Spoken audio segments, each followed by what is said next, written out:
Today's coverage of the NLRL Console Endurance Series is brought to you by Malois Transport, oversized cargo and trucking logistics specialists of Quebec. Visit their website on www.malois-transport.ca. Good evening, race fans, and welcome to TRTM for tonight's coverage of the season opener of the NLRL Console Endurance Series Season 2. After nearly a year, it's time to do it all over again. One of the largest community endurance championships on console, the CES sees teams from all over the world of the console sim racing community congregate under the white-knuckle world of endurance motorsports. With races this season longer and more brutal, our competitors are to tackle a Herculean trial of massive proportions. Big label names and privateers alike have gathered in search of glory, bragging rights and even more, with 2 championships up for grabs. As always, I am Regan Clark, and for the start of this great endeavour, we come to Belgium for round 1. No more armbands for us here. It's in at the deep end for 6 hours of racing set to follow here at the circuit Zolder. Former part-time home of the Belgian Grand Prix, Zolder is a motorsporting hidden gem, with its largest event the hallmark that is the Zolder 24 Hours. Elsewhere, it's Euro NASCAR and the European Truck Racing Championships. It consists of 10 turns and a smidge under 2.5 miles of FIA Grade 2, founded back in 1963. Zolder has remained strikingly faithful to its original design, with its most recent developments being the Turleman box complex at Turn 7 and a slightly redesigned Turn 1. We're on board at the moment with Gabriele Fossi of the 33 Freebirds Motorsports team, but getting on to that, let's introduce ourselves to the grid at large for this championship. Looking into it, the Pro and Privateer categories are stacked out. Looking at it here for the Pro Championships, K1 Esports, MSA Racing, Exclusive Esports, Fatch GT, AXRL Heat, Malois Racing, SRC Motorsports, and Euro Titans Endurance, to name a few. In the Privateers Championship, we've got Majestic Racing, Freebirds Motorsport, Race Vision Motorsport, Tempest Motorsport, Pompey Racing Team, Del Ave Maria, NRW Performance, Orion Racing, Team Raceline, Black Nitro Racing, Sparco, CTA Autosport, and Maskia Motorsports. Looking at the event regs coming into today's race, we're in for 10 minutes of practice, 20 minutes of qualifying, and 360 minutes, a whole 6-hour race. Stint limit, I believe, is set, and we had a few technical difficulties regarding this. It is somewhere in the range of, I think, 60 to 70. We'll get a clarification from race control. Nothing happened in the last 45 minutes, I assure you. Fixed refueling time set at 25 seconds minimum, with 7 tyre sets maximum for the first round of the championship. This is subject to change over the course of the championship at large. So let's get to meet some of the drivers on today's grid. 5.5 minutes left to go here in Circuit Zolder. Looking out on track, let's get on board one of the new drivers on the block here, the number 60 of the Sparco CTA Autosports team, one of the new teams to make their way onto the block here. The number I keep getting them mixed up, folks. No, this is Team Raceline. I don't know why I always get them so mixed up all the time, but no, this is the number 60 Team Raceline car. Stefan Nicolai joined by Casey Miles and Thomas Romano on his way down towards Turn 10. Out through Turn 10, the Jackie Xbox. And there was amongst several new teams on the field today. Now, most of them waiting in the pit lanes for what the bulk of the event is coming up. 20 minutes of qualifying here in Zolder. We did run into a few technical difficulties over the course of the last 45 minutes, which has forced us into a reset. We're on board now with Keanu Geiger in the number 24 car, making his way down towards Turn 7. He's part of the Black Nitro Racing team, joined by looking at it here, just double-checking the names. We never want to get these things wrong. Pascal Morin and Fabian Zobjak in the number 24 Ferrari. Also got some word out of some of the Pro Championship teams, that being Fatch GT. Levi Warner had to reset his internet modem, so trouble already for the Fatch GT team in terms of internet connection. You can see plenty of recognizable names. One thing that I want to comment on, and because since we've technically already had this entire situation play out before, and if you're watching for the first time on YouTube's release or on the cut Twitch release, you'll have no idea what I'm talking about. But those in the know will know what I'm talking about. And I want to point out very quickly a couple of very, very interesting little vehicles indeed. All of them happen to be made by the same manufacturer, so if we scour the grid here, we can see one example, and that is the recent presence of Bentley. Malois Racing is running 3 Bentleys in this championship, and Exclusive is running 1. And if we can find them, they're like great hopes. You can see just there, sneaking in the background behind the Euro Titans 314 car. That if my memory does not deceive me, is Nat Bennett, the reigning champion in the 788 of the Pro Championship. Now, to give you some update as to how last season panned out, we have all of the previous wins. It was a great start to the championship back in Season 1 for the NLR Esports team. MSA clashed with Exclusive in the second round in a very hectic 4 hours of Suzuka. Tempest took the first ever privateer win in the history of the Console Endurance Series, the first privateer win in any of the GHR to NLRL era endurance championships since IGF Motorsports at the 6 hours of the Nürburgring. XCL would go on to dominate the rest of the championship, courtesy of the 788 and the 791. That was of Elmas Mikkelsons and Nat Bennett. Now, this time around, Nat Bennett is joined by Fazzy Binks in the Bentley. Down in the Privateers Championship, it was a decisive victory for Tempest Motorsports. You can see them Santa Masia screens there. The dark blue number 30 Ford Mustang. That's Adam Saunders. And joining him in this championship, as ever, are his teammates at Tempest Motorsports, Connor Letford and Zolt Beefgartner in the number 30. And the most ambitious thing we've seen here are both of those reigning champion cars, the 788 and the 30, have dropped their original brands. Both of them were McLaren teams. The 788 was a McLaren, and so too was the 30, but both of them have moved to front-engine machines in broadly different ends of the spectrum. For the 788, it's over to Bentley, and for the Ford, it is, well, for the Tempest team, it's a Ford. So this is truly remarkable.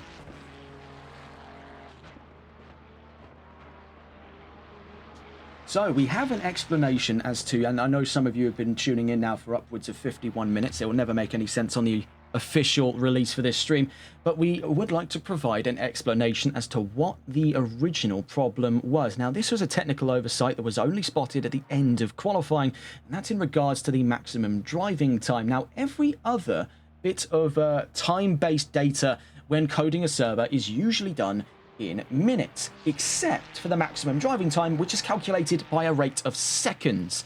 So that is where the original problem emerged from. This is something, by the way, that the server providers for this championship, G-Portal, did not clarify this as a difference. That is what led to this technical oversight. So anyone who is still tuning in from the original running of this stream, please do be nice to the NLRL race control. They were literally led into the blind there by G-Portal. So as we wait here, 43 seconds left to go in free practice. You can see it's a very quiet grid now.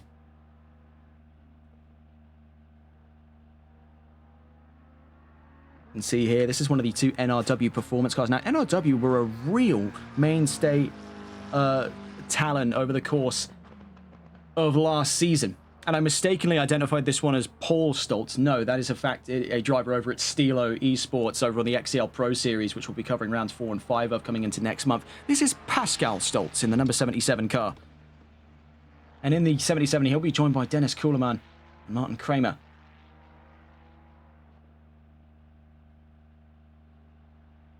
So we've got news as well from the world of Formula 1. We'll be discussing this over the course of the coming 6-hour race, because believe me, you're going to be stuck with my voice for plenty more time than I think you should have. And recent news out of Formula 1. Max Verstappen wins in the United States Grand Prix Sprint at the Circuit of the Americas, with major drama between the two McLarens of Oscar Piastri and Lando Norris. We'll be catching up with the news on that in the coming race. 6 hours of racing, folks. How does one piece together a race of this size? I mean, look, there's people willing to do 24-hour races here, and believe me, a lot of these drivers are no doubt looking at this like it's a light breeze, but for us here, it's among the largest races we've had the pleasure of covering on TRTN. I think the longest race we ever covered as commentators was our co-collaboration with XSC for their charity race at Watkins Glen. That was a 9-hour race. We had to take that in shifts. You're stuck with me for 6 hours, so get used to it. The number 60 making their way down to the line. It's the looking at it here, the team, I want to make sure I get this right, the team race line car. We are still getting used to all of the new faces here. Stefan Nicolai, Casey Miles and Thomas Romano on their way to the line for what looks to be the end of free practice coming up in a moment's time. They're down towards the line here. Currently second in the session. Of course, very few appearances on track, so we'll see how that stacks out over the course of today's session. This is the team I've been confusing them for. If we can go and locate the driver currently making their way through turn 7. And that's Nathan Corbett. That's with Sparco CTA.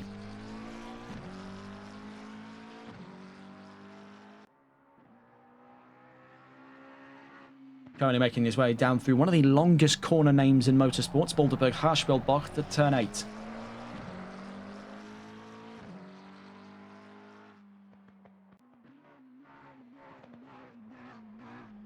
So shortly on to the discussion of qualifying and by consequence, the balance of performance for round 1 of the championship. We'll also be taking a look at the calendar over the course of this season. Taking a bit of a deep dive into everything coming up for Season 2 of the Console Endurance Series. Down to the line, 15. Currently the fastest at the end of free practice, but then again, looking at the timing charts there, it's a 1 in 2 chance. So we wait immediately now, 10 seconds at minimum left to go for the start of qualifying. So without further ado, we saw an incredibly brisk start to qualifying in the original run of this. Now, with 20 minutes against the charts, we'll get on board with some of the drivers up towards the front there, charging out of the pit lane. We can see this is Alessandro Ferrari with the Freebirds Motorsports Aston Martin. He's up and ahead of Jan Bettentrup in the 111 K1 Esports BMW. Now, you'll be getting well accustomed to the majority of this grid over the course of the championship. Of course, plenty of big label and privateer names alike, but I'm sure they'll make their way into the history books one way or another. Let's get a look on board with the driver leading this session down towards, looking at it here, Lucien Bianchi-Bocht at turn 4 on his way to the Kleine chicane. It's Jorbe van Herle and Elias Svennington in the 113 K1 Esports McLaren. Right behind them there, you can see Gianluca Zamponi in the 789. Christian Lebay, the Season 1 Sunday League champion, now heralds the 119 Bentley for the Malois racing team. He'll be third onto the timing chart as it stands right now. Alessandro Ferrari right behind him in the Aston Martin. So making our way out through Terlemenbocht. Now, this whole section of the track constitutes turn 9, believe that or not. It was a rapid redesign brought up in the mid-1980s when this track was still holding the Belgian Grand Prix. It was the part-time home in the same way that Brands Hatch was the part-time home instead of Silverstone for the British Grand Prix. Such was the case for Zolder back in its heyday. So Van Herle down towards the line. We'll stay on board with Van Herle. He'll be the first driver across the track. You can see it says sorry, but it's actually Svennington. Well, it says Van Herle on top of the car. I'm not really sure what else to tell you, but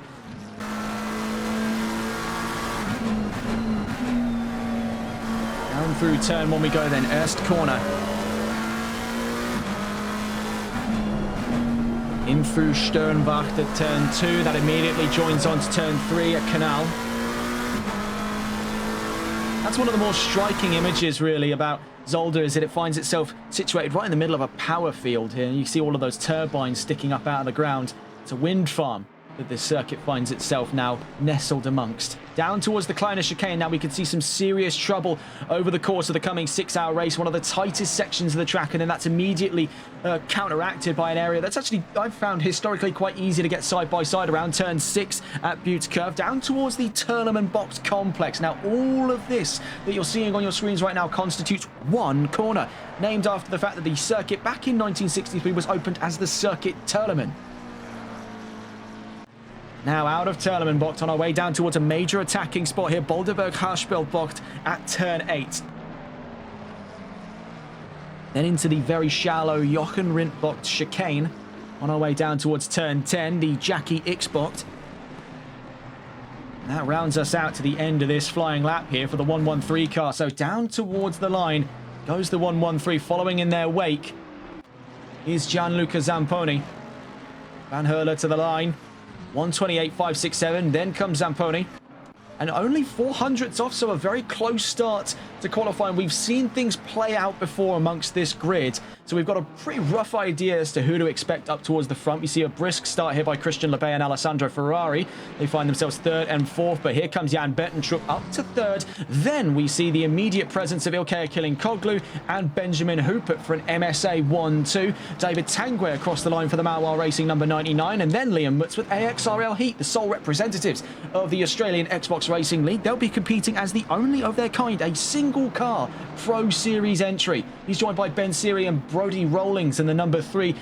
You really got to hand it to them. It's an 11-hour difference for them at the moment. We actually get a look at what the time I think is roughly for them. Look on our world clocks here just to give you some semblance as to how things are going. If they were to be competing out of Sydney, it's about 5 in the morning for them. So that is really quite something. If they're competing out of Perth, it's nearly 2 in the morning. So remarkable stuff for them there. They're now down to 10th as we see the grid start to form up here. After 5 minutes of qualifying already, 1920 times on the chart already. Benjamin Hupert leads them by 170 thousandths of a second. We see 400ths between Van Herle and Zamponi, the first two cars onto that field today. You see Zamponi down to the line. Up the road is Van Herle. We'd also like to remind the competitors in this league. Now, this is a message that we've been told to make an announcement over by Race Control, and now this is from here. So some people are having trouble joining, please could you make sure that you only have 2 drivers. If you're part of any of these cars on the screen, you only have the person driving the car and maybe 1 person watching them. So think of it as a 1+1 here, no more than that. If you want to be watching the drivers, feel free to come over here. This is a word from Race Control because you're overloading the maximum connection limits. Now, they've increased that since the last running here. We don't need a benchmark test. Oh, my goodness, there in the foreground. Big trouble for the BMW.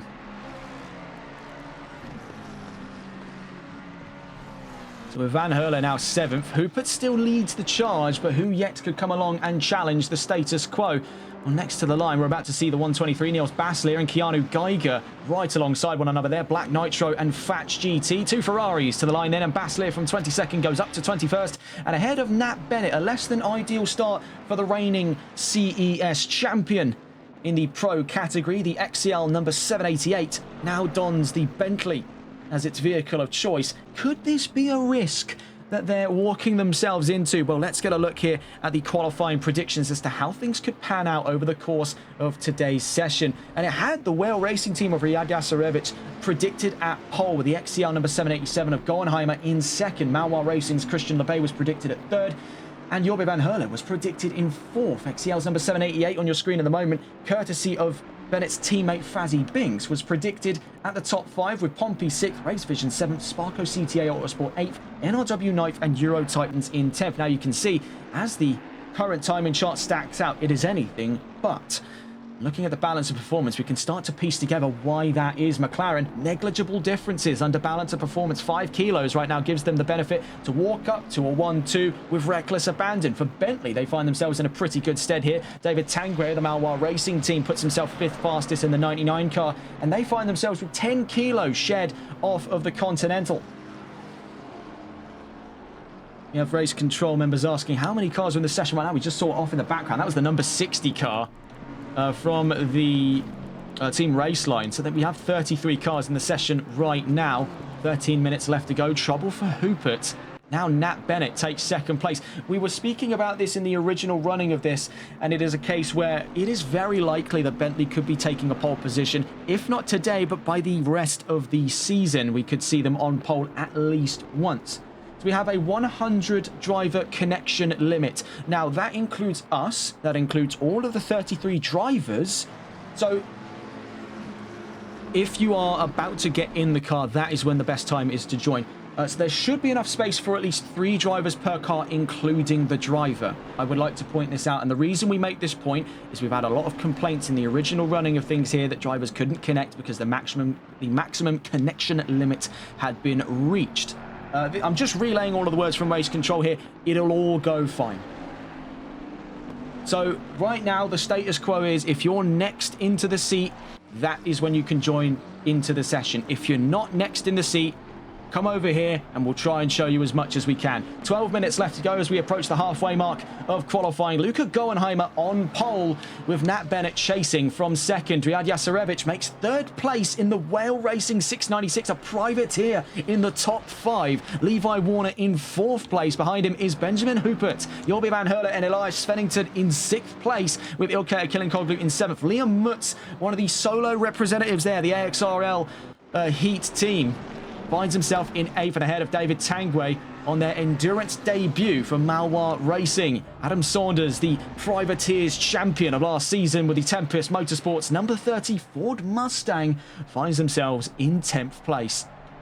Further down the line, we've got Gianluca Zamponi and Nick Mask, 11th and 12th. Christian Lebay, 13th. Kieran Rod, 14th, and rounding out the top 15, Harry Thompson with the Pompey Racing, number 12. Jörg Masserat in the 777 NRW car. We did just see a disconnect there. That was by Thompson. So that is a very bizarre state of affairs. We also saw trouble in the background there for the Ferrari. I believe the number 1-2... No, it was not the number 1-2-3. I believe it to be the 3-2-3. Yes, that's Mario Roitias in trouble. We have just seen a big change here up front. With halfway into the qualifying session, my eyes do not deceive me. Do not scratch your eyes, folks. That is a privateer on pole position. The Whale Racing Team number 696 of Riyad Yasarevich, currently 0.003 of a second up the road from Luca Goenheimer. So wrap your head around that. That is a frankly bizarre statistic. Yasarevich will be joined by Yannick Fredericks and Carlos Disch. Carlos Disch, a real historic name here in TRTN history, went by the alias of White Doctor, competed in and won Season 8 of VSR Phoenix on his debut drive. He went toe-to-toe in a controversial clash with the then reigning champion Russell Nash, otherwise known as Just Boris. So he'll be now behind the wheel of the number 696 car, alongside Yasarevich and Fredericks. We'll see, though. Can he hold on to the mark that he has now set? 0.003 up the road. Can it be an extension from a 1:27.477 across the line? Didn't look to be the case for Yasarevich.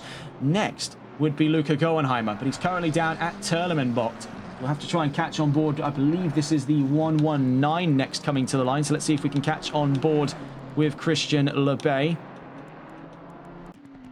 We do find Lebay now, but the 58 is what the car is currently marked at. Now, to give some clarification as to why it's like that, whenever you use the wrong livery and you join with a different number, it then changes the number on our timing charts here. So we know that Lebay's car is the 119, but the viewers at home may not know for the fact that that is the 119. As they're reading there, it says 58. It's only until you get that side shot of the car that you can reveal that it is, in fact, the 119. So that's why we try and educate as much as possible in terms of who to look out for from which team. But this is the 119. He'll be joined by Byron Forrest and Timo de Tosto in that Bentley, making their way out of the Kleiner chicane. Just up in front of them there is Borgetto in the Ferrari. More on that. That's one of the privateer division cars. As we approach 8 minutes left to go, Luca Goenheimer retakes pole position by, looking at it there, a factor of 0.08 of a second to Yasarevich. We can see him down to the line, following in his trails there. Jorbe van Herle being let through from 6th place, so it's given a little bit of toe there down towards turn 10. We'll see if he can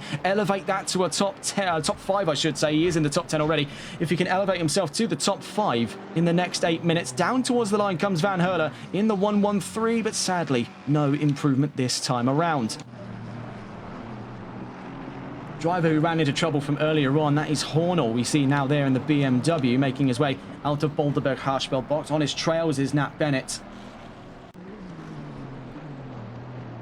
Hornell in the... I want to just double check exactly. This is the 52, the Raceline car. He's joined by Thorne and Tidman over the course of this championship.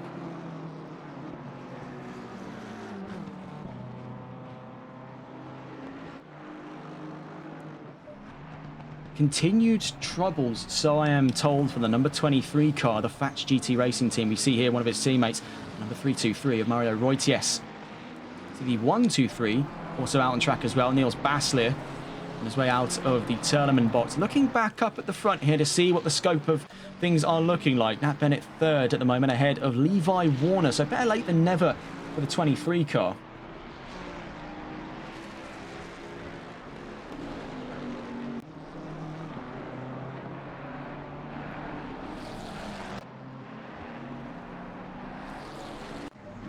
Goenheimer down to the line then. Can he extend his margins over a 127.397? He's currently 0.08 up the road from the nearest car across the line. No improvement this time around. 7 minutes to go in qualifying. Nat Bennett is on a flyer here out through turn 6. Just passes up there Alan Alexander on his way down through turn 7.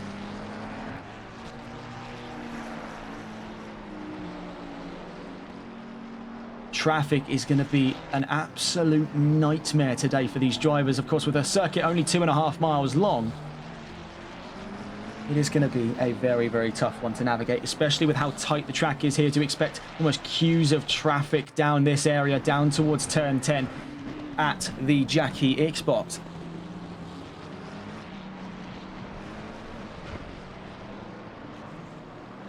As we see here, Bennett warming up for another flying lap.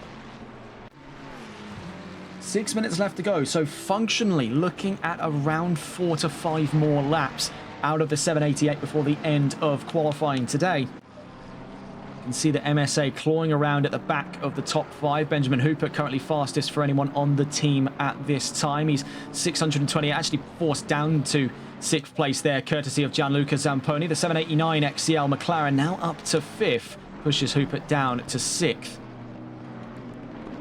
You can see rounding out that top 10 at the moment, a very hopeful story for a team making their pro category debut, the Malois racing team. LeBay in the 58, technically the 119, but it records there as the 58. We'll call it the 119 for the sake of brevity. Is currently 10th and ahead of him, the 99 of David Tanguay.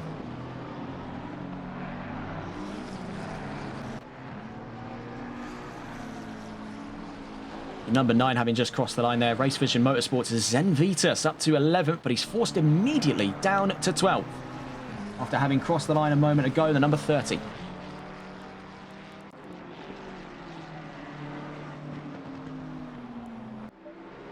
LeBay across the line. Can he find an improvement over his teammate? Not this time around. Tanguay finds himself in a bit of a precarious spot as he's stuck amongst cars on flying laps. Can't make in one for himself. Okay, and Killen Koglu in 9th place. Jorbe van Hurle in 8th. Hooper across the line there. He only finds himself 0.04 of a second away from Gianluca Zamponi. So trying to lock XCL out of as many positions as possible. I mean, it's going to be a pretty tough chance here when you've got him on a 1 and 3 in today's session. Right now leading that charge still, Luca Goenheimer, and it is a very, very close tie here for pole position. A factor of only 0.08 of a second. A BMW 1-2, then Bentley in 3rd place. And I would like to say that is a very remarkable story we're seeing for Bentley over the course of today's qualifying session. 4 minutes left to go, and the 788 still possesses the chance here to jump to that front row. Right now lines up on the 2nd row alongside Levi Warner. Adam Saunders, another privateer, makes it 2 privateers not only in the top 10 but in the top 5, putting Tempest to 5th. You can see letting there Stefan Nicolai get around him through turn 3.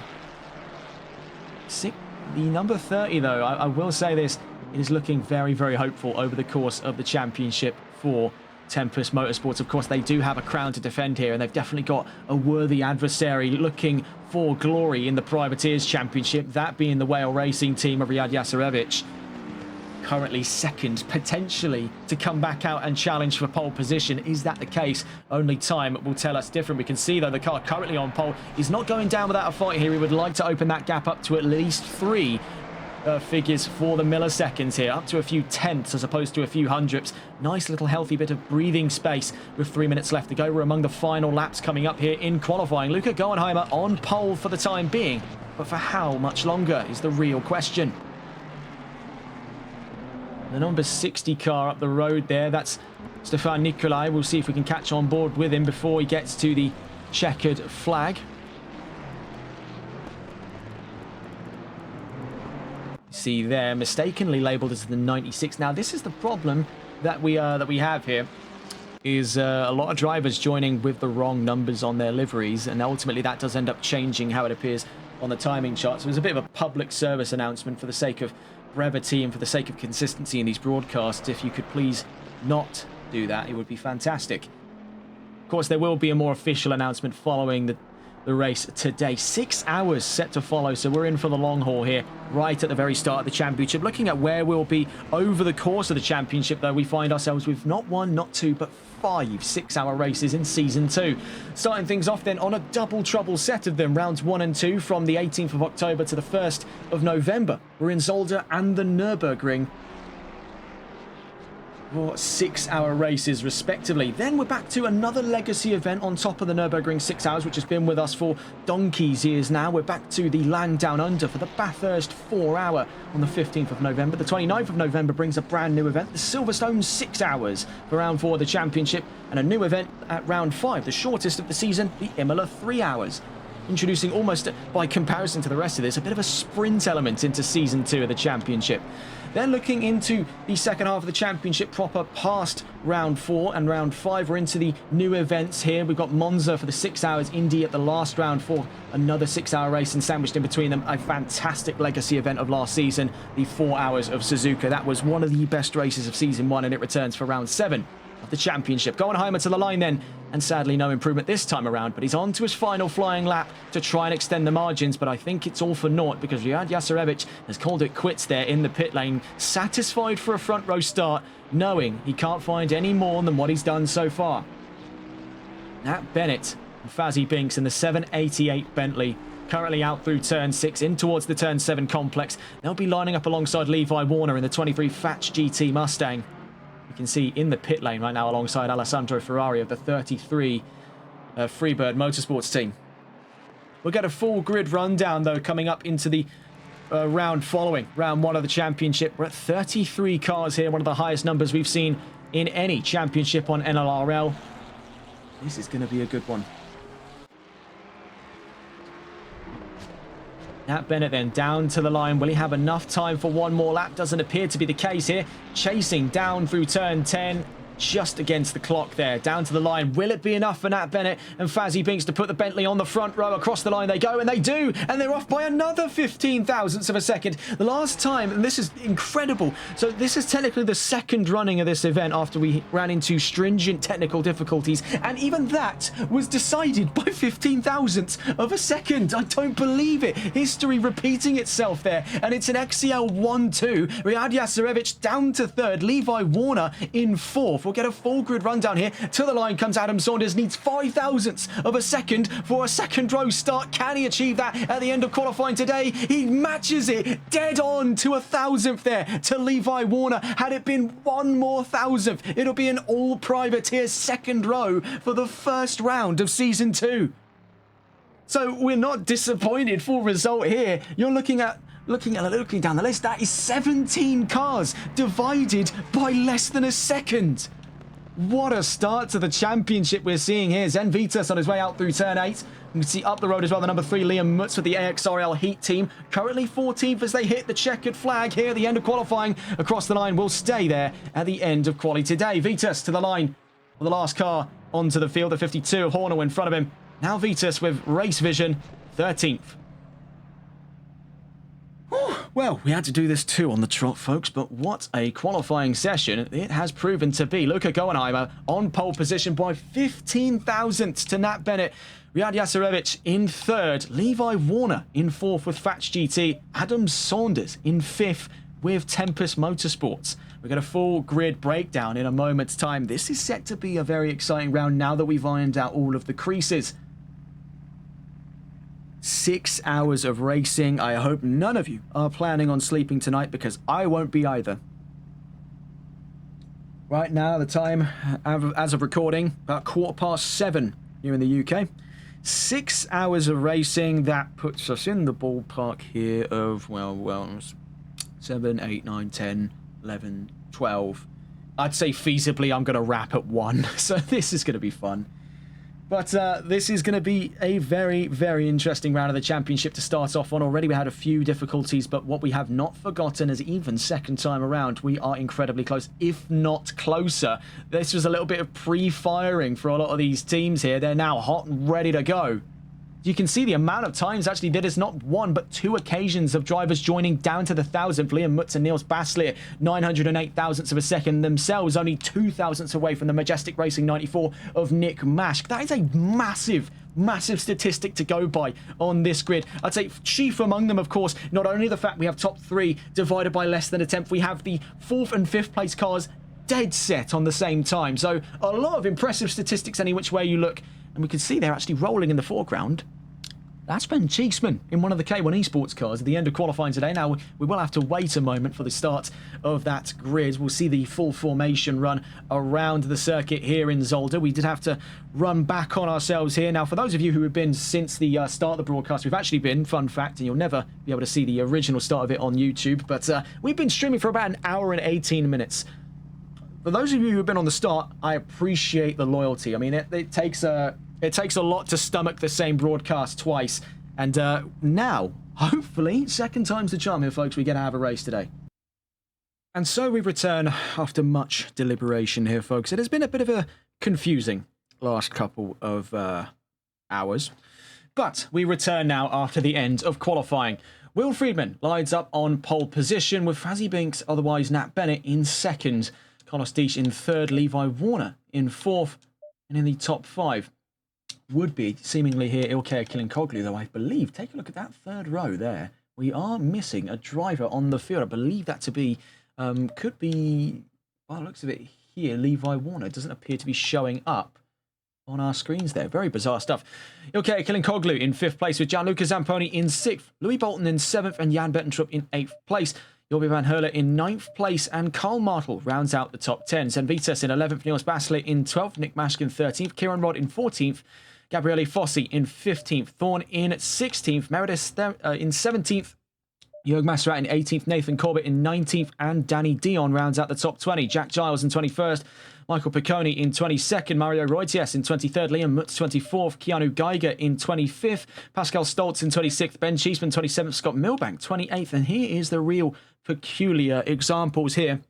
That being Stefan Nicolai, Andrew Veldkamp, Adam Saunders, and Christian LeBay.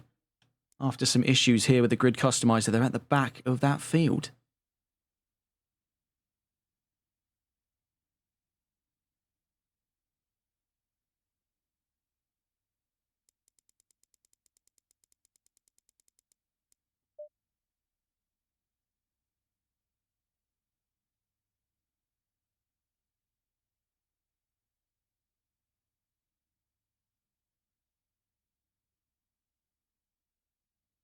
So looking at that field, an XCL front row.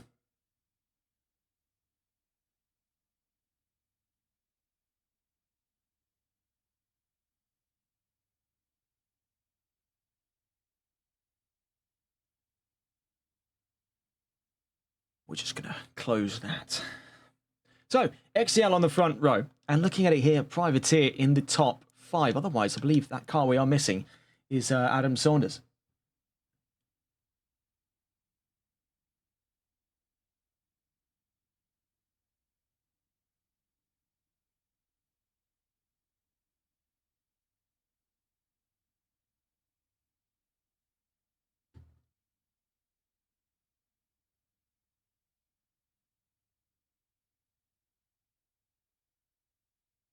Whilst we wait here for the start of the formation lap, we'll get a full rundown of everything that we're seeing here and who to expect, who to keep an eye on over the course of this race coming up. Now, I have information that it has been shortened to 5 hours in line with some of the issues that we've consistently ran into over the course of today's attempt at a race.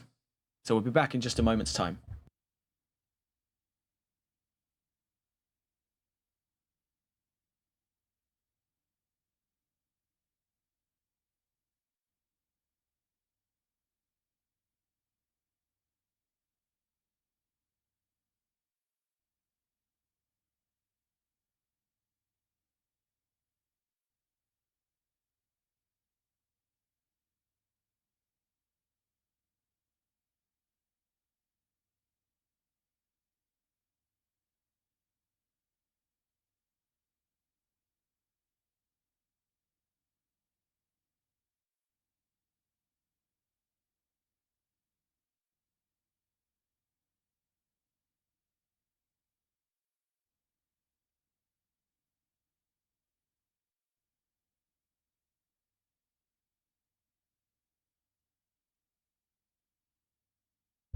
So as we head towards the 30-second warning, we'll be getting on board with Will Friedman and Fazzy Binks on that front row. Otherwise, Nat Bennett will get full confirmation of all the drivers as we take on to the field. So on board with Friedman in the 787 BMW, an all-XCL front row.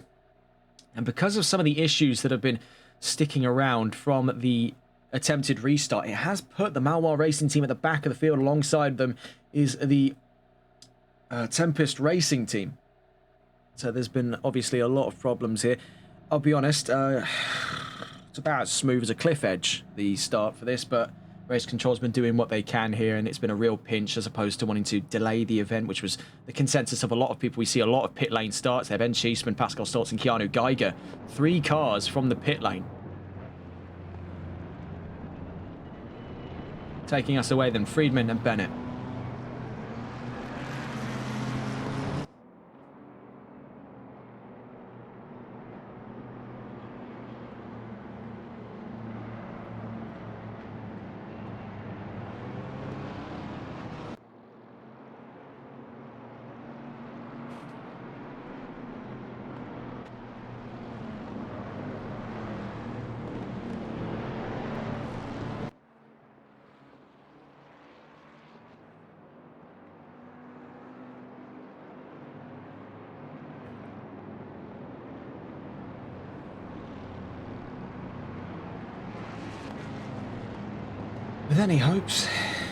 With any hopes they would have fixed the stint limit problem, which has been quite a prevalent issue in today's round of the championship. Now, as mentioned before, it is now down to 5 hours of racing as opposed to 6. 5 hours against the clock here in Zolder for the opening round of the championship. A less than ideal start, but let's hope for an ideal end.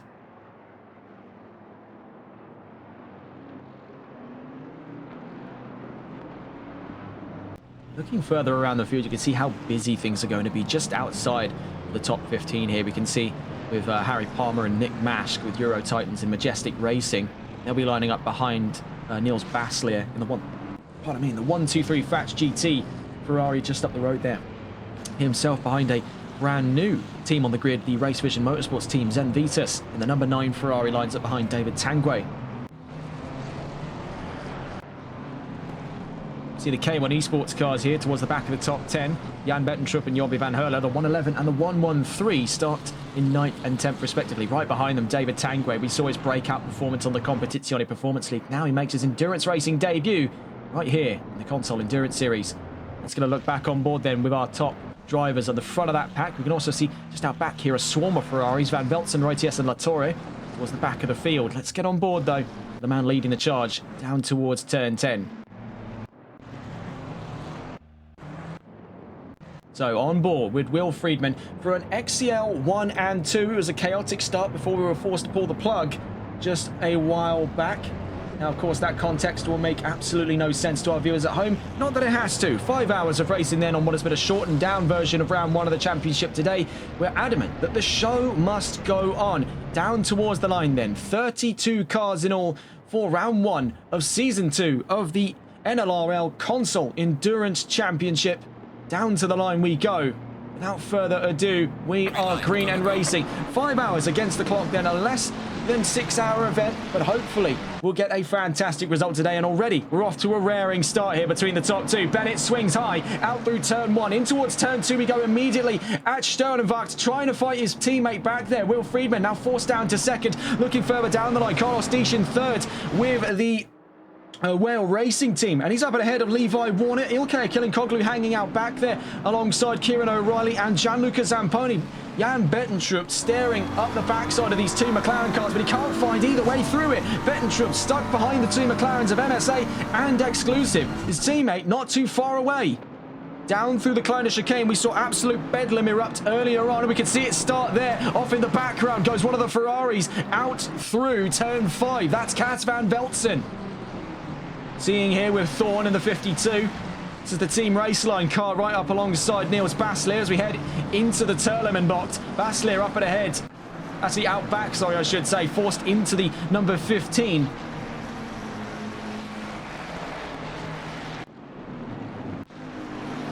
Cas Van Veltzen, the man in trouble out through turn 5. You can see up the road there, Harry Palmer and Danny D on the 2 Fords side by side on the way into the Boulderberg Haspelbocht. And there was contact between Palmer and seemingly another driver involved there. Trouble out through turn 8. A drive-through penalty for Stefan Nicolai in the number 60. Big trouble there for the race start.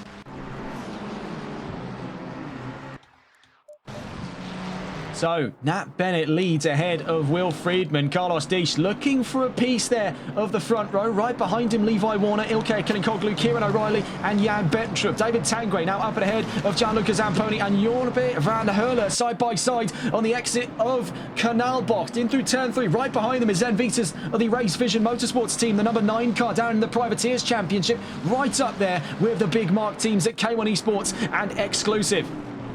Jorbe van Herle up to 9th place, but he might have to defend there off of the XCL car. We see off in the background was Gianluca Zamponi, just obscured by our timing charts. That's mighty unfortunate for him there. Fortunately, doesn't look like major damage for Zamponi, but he rejoins behind Liam Mutz down in what is currently looking here.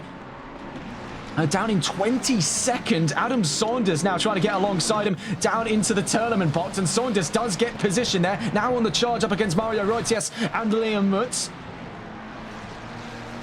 So I must say, a very bizarre set of circumstances that gave rise to this event today, but we are now off to racing proper. The number 788 miles up the road now. What a start by Nat Bennett and Fazzy Binks in the 788, the reigning champions of the Console Endurance Series, find themselves leading the charge after only 2 laps by nearly 4 seconds to their teammate Will Friedman in the 787 BMW. Carlos Deesh with the Whale Racing team.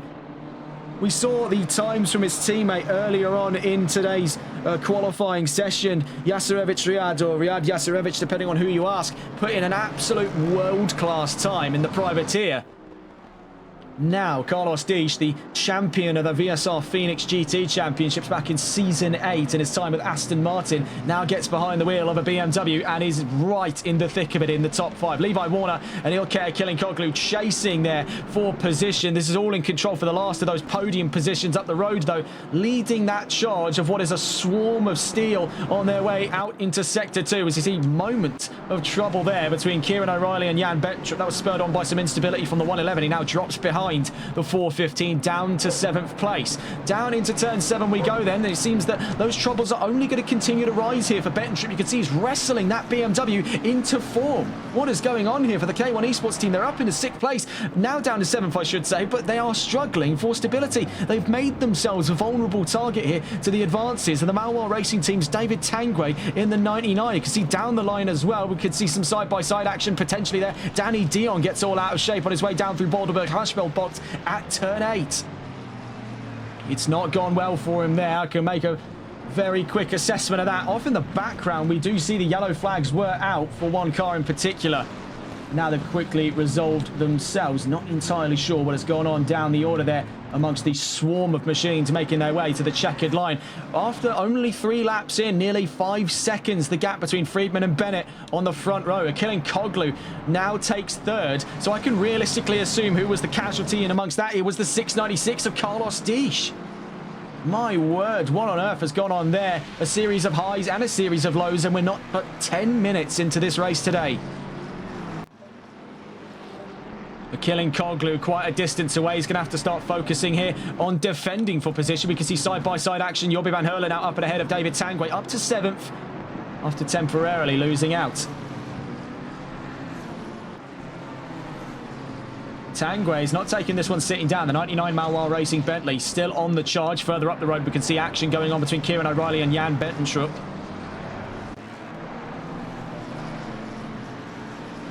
They make their way down towards Boulderberg-Haschfeld. A very mixed bag today then. Seems that Bettentrup's now ironing out the kinks in that BMW. We can see that it is a very, very powerful machine in today's championship round, with 3 of the 5 cars in that top 5 all manufactured by BMW, and that's coming out of 3 different of the Pro Championship teams, being Exclusive, MSA and K1 Esports. But all of them pale in comparison to an unlikely choice of machine. The Bentley leading that charge now with the fastest lap in nearly 10 minutes into this race. Already, things have gone very clearly in one direction. Very close stuff still going on here for Levi Warner, although he does drop behind Ilkay Killing-Koglu by some distance there. He is being caught up by Jan Bettentrup and Kieran O'Reilly, the two clashing for the last of those top 5 positions. Out back, we can see Jobbe van Hurle being pursued by David Tanguay, Nick Mask and Zen Vitas. 2 privateers then inside of that top 10, much to the chagrin of the 696 Carlos Disch, who's down in 20th.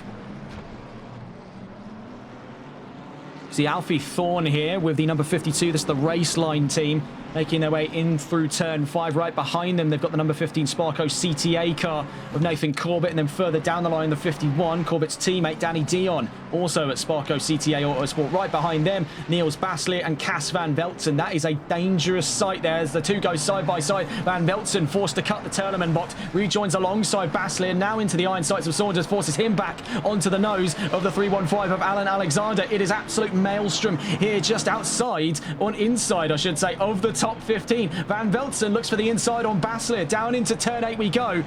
Any which way you look, it is steel everywhere here in Zolder. That was properly elbows out. We've seen an early pit stop there for Gianluca Zamponi, much to the chagrin of the progress of the exclusive esports team, though. Looking at it there, they still lead in a 1-2 rolling formation. We're on board at the moment with Cas van Veltzen and the 313 Euro Titans car making his way down towards turn 1, and he's under siege here by Adam Saunders, the reigning Privateers champion with Tempest Motorsport. We'll stay on board though with the 313. Van Veltzen joined by Jack Giles this season. They're fighting right now on the grid for 14th place. Danny Dion up the road there in the 51 Sparco CTA Autosports car sits in 13th place. He himself part of a 3-car fight with his teammate Nathan Corbett, and also with Alfie Thorne from the Team Raceline car. Down towards turn 5 we go then. We're still on board with the 313, leading that charge ahead of the number 30 and his teammate in the 315, that being Alan Alexander, also with Euro Titans.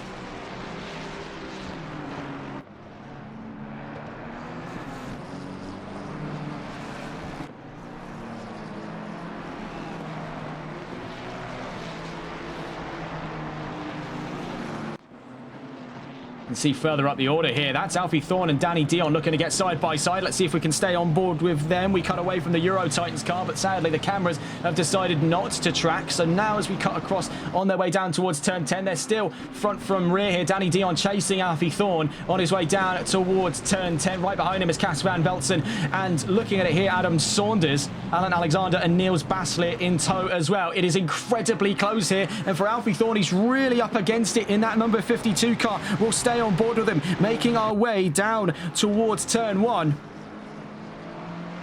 You see Dion goes for the outside, Thorne holds the inside, he'll be to the outside at turn 2. Cas van Veltzen right up his backside there, and he gets early on the brakes, nearly hits the nose there of the number 30 car behind him, that being Adam Saunders. Really, how do you make much sense of this? This is all in the fight right now for 12th place on the field. Danny Dion gets up into 12th place and now looks to try and escape the fight from behind him. This is all in contention now for 13th place on the grid.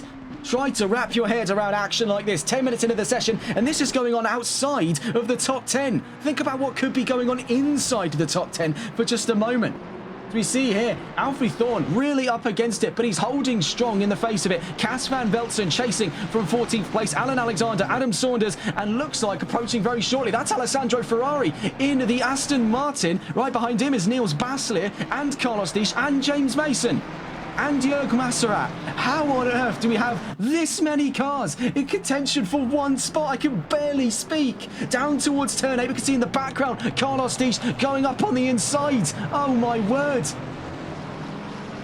How on earth do we have racing of this variety this early on? Dion continues to open the gaps there as we see side by side between Cas van Veltzen and Alfie Thorne. Van Veltzen up the inside, then following in his trails his teammate at the Euro Titans team. It's contact between Alan Alexander and Alfie Thorne. It's disaster out of turn 10. My word, someone stop the race. My goodness, that is calamity. Caught up, the worst among it is Alfie Thorne and Jörg Masserat. Oh my word. In his efforts to try and recover the car, you can see he's careening towards the pit wall. Oh my goodness gracious me. That is disaster. Looking further up the road, then we can see a fight going on. Right now for second place, Will Friedman versus Ilkay Akilinkoglu. Behind them, we can see Levi Warner trying to distance himself very quickly from a rapidly approaching Jan Bettentrup. K1 in the top 5. Then right behind him, Kieran O'Reilly. We can see up the inside, though, looks to be Akilinkoglu on Friedman, but didn't manage to execute past turn 8 there. So now through turn 9, still on the trails here, looking for 2 times on the trot. Now up the inside of the run, down into the Jackie X-Spot at turn 10. Akilinkoglu on Friedman, now up into second.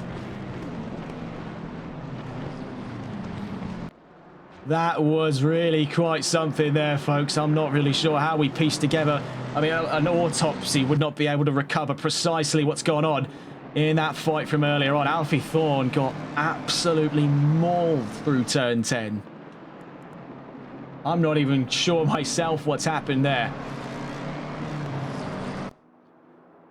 Something I do want to note the progress of. Now, Christian LeBay's 119 Malois Racing Bentley did end up, after the complications regarding reorganizing the grid over certain discrepancies with stint limit reallocation, found his team at the back of the field, but that has not stopped LeBay, the Season 1 champion of the Sunday League, from bringing his car up out of the top 50% and into 18th. So, fair play to the 119. They, of course, have 4 hours, 47 minutes of racing, as too does everyone on the grid right now. Well, really, he has worked quite nicely with that. You've got to hand it to him. That takes quite a lot. We're seeing here 4 cars pushing one another through Turleman. Friedman now backed up into Warner, Bettentrup and O'Reilly. It is a battle of the big firms here. Exclusive versus Fatch versus K1 versus MSA. You can see just sneaking around out back there. Another one of the K1 cars. And then Malois Racing as an up-and-coming team in the pro category. It is absolutely brutal stuff here in Zolder for the opening round of the championship. Took a little while to get underway, but better late than never. On board right now with Levi Warner, the number 23 with Fatch GT, now under skirmish for third place on this grid, forcing his way up to the back end of the 787 of Will Friedman, with the exclusive esports team right behind him is Jan Bettentrup and Kieran O'Reilly.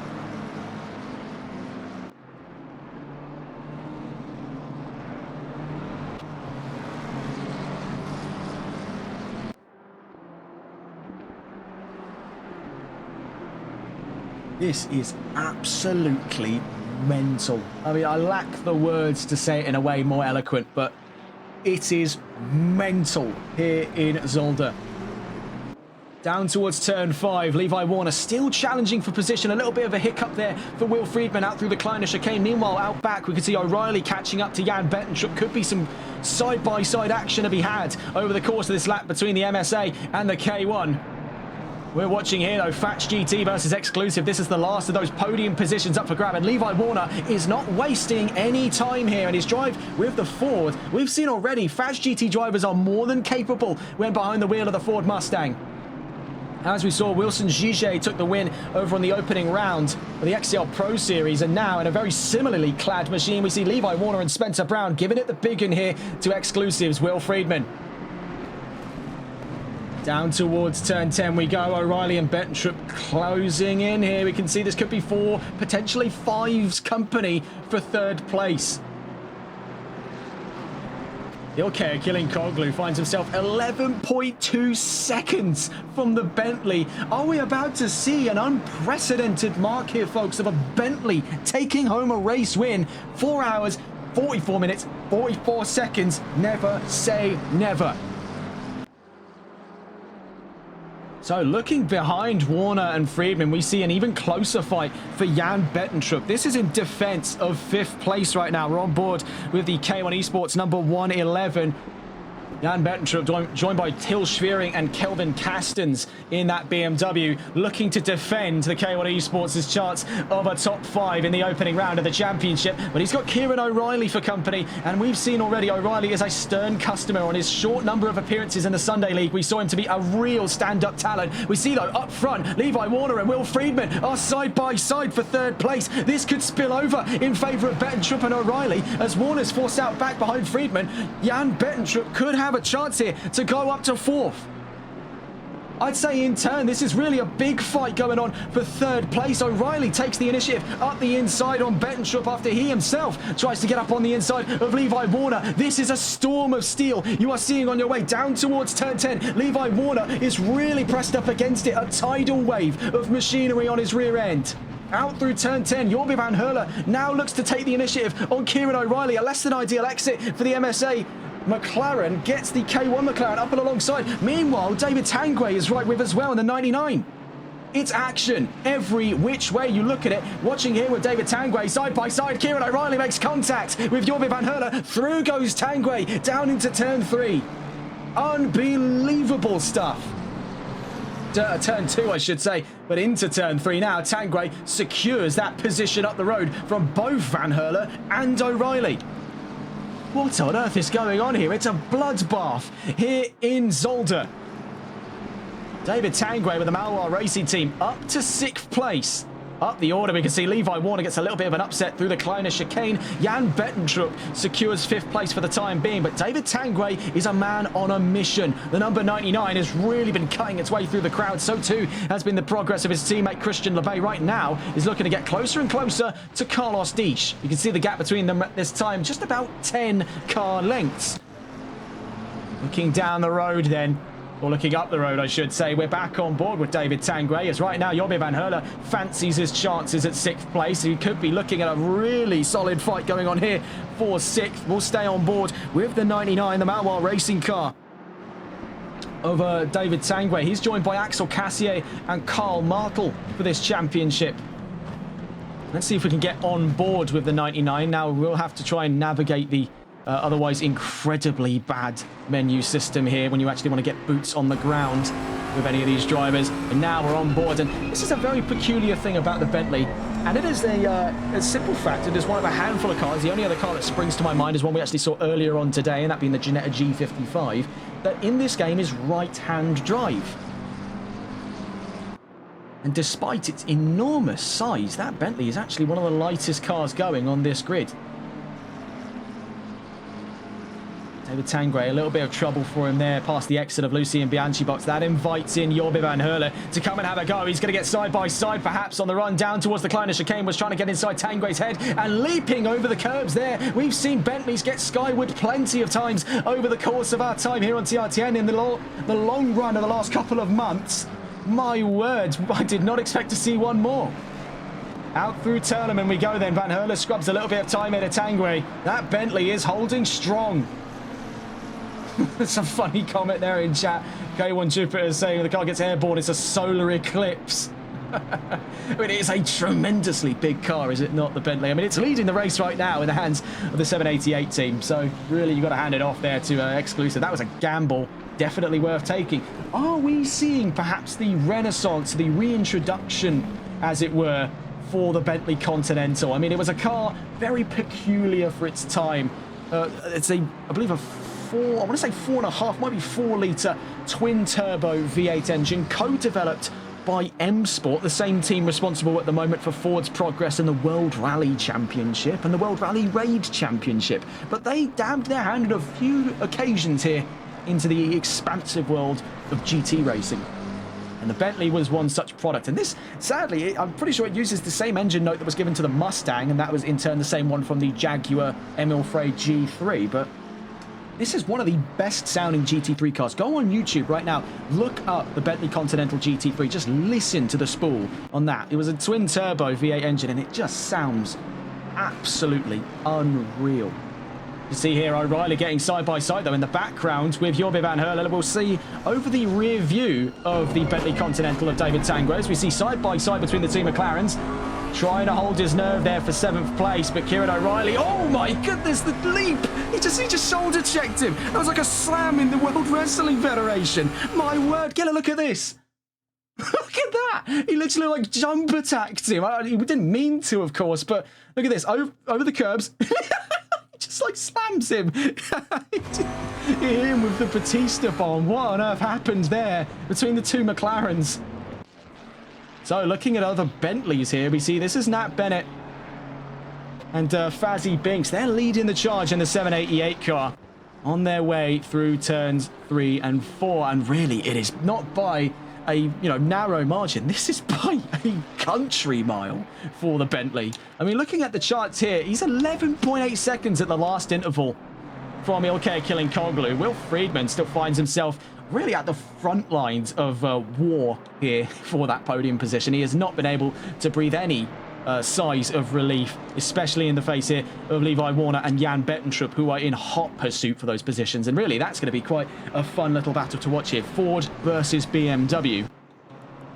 See, not too far away, and this is really one that's crossing my radar one too many times for me to not make a point of it. David Tanguay, he is on absolute fire in today's race. We can see out back here, Jorby van Herlen now joined by Nick Mask and Zen Vitus, the two privateer cars here for Majestic and Race Vision, making their way up through the field. Bear in mind, all of these drivers still have plenty of pit stops to serve, one technically mandated, but then you have the stint limit, of which kind of had a few problems over the course of today's race. We won't get too much into that. Nick Mask, now he previously competed last season with, if my memory serves me correctly, Spontaneous Racing. We have a look here with the number 94, currently in that fight for 7th place. He now finds himself with Majestic Racing alongside former teammate Nicholas Koenig, and then looking at the new lineup for the Majestic Racing team, now joining the field is Leon Geisler in the 94. They're sort of the pickup chapter of Spontaneous Racing. Mask and Koenig, we both saw them throughout Season 1 with Spontaneous, and they were a pretty solid pairing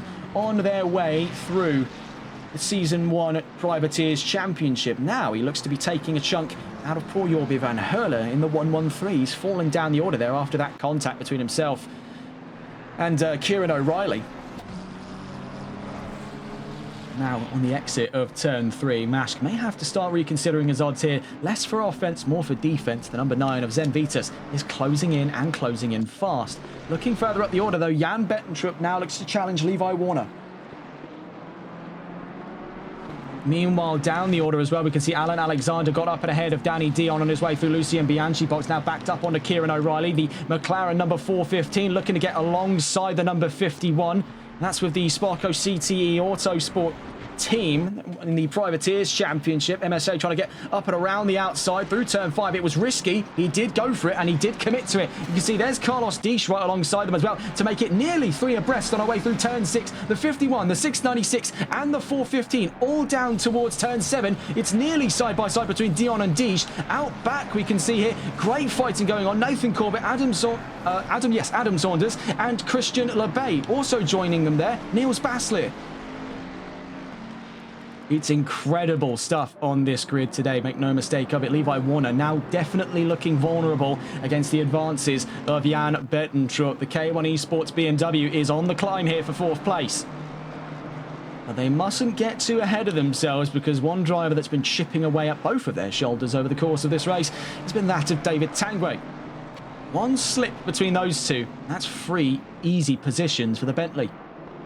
Lurking around in the background there like a, I don't know, what's a good analogy for something like this? Like an orca. You know, it's big and it is definitely deadly. I mean, they didn't get the name Killer Whale off of nothing. Levi Warner then looking to defend from Jan Bettentrup.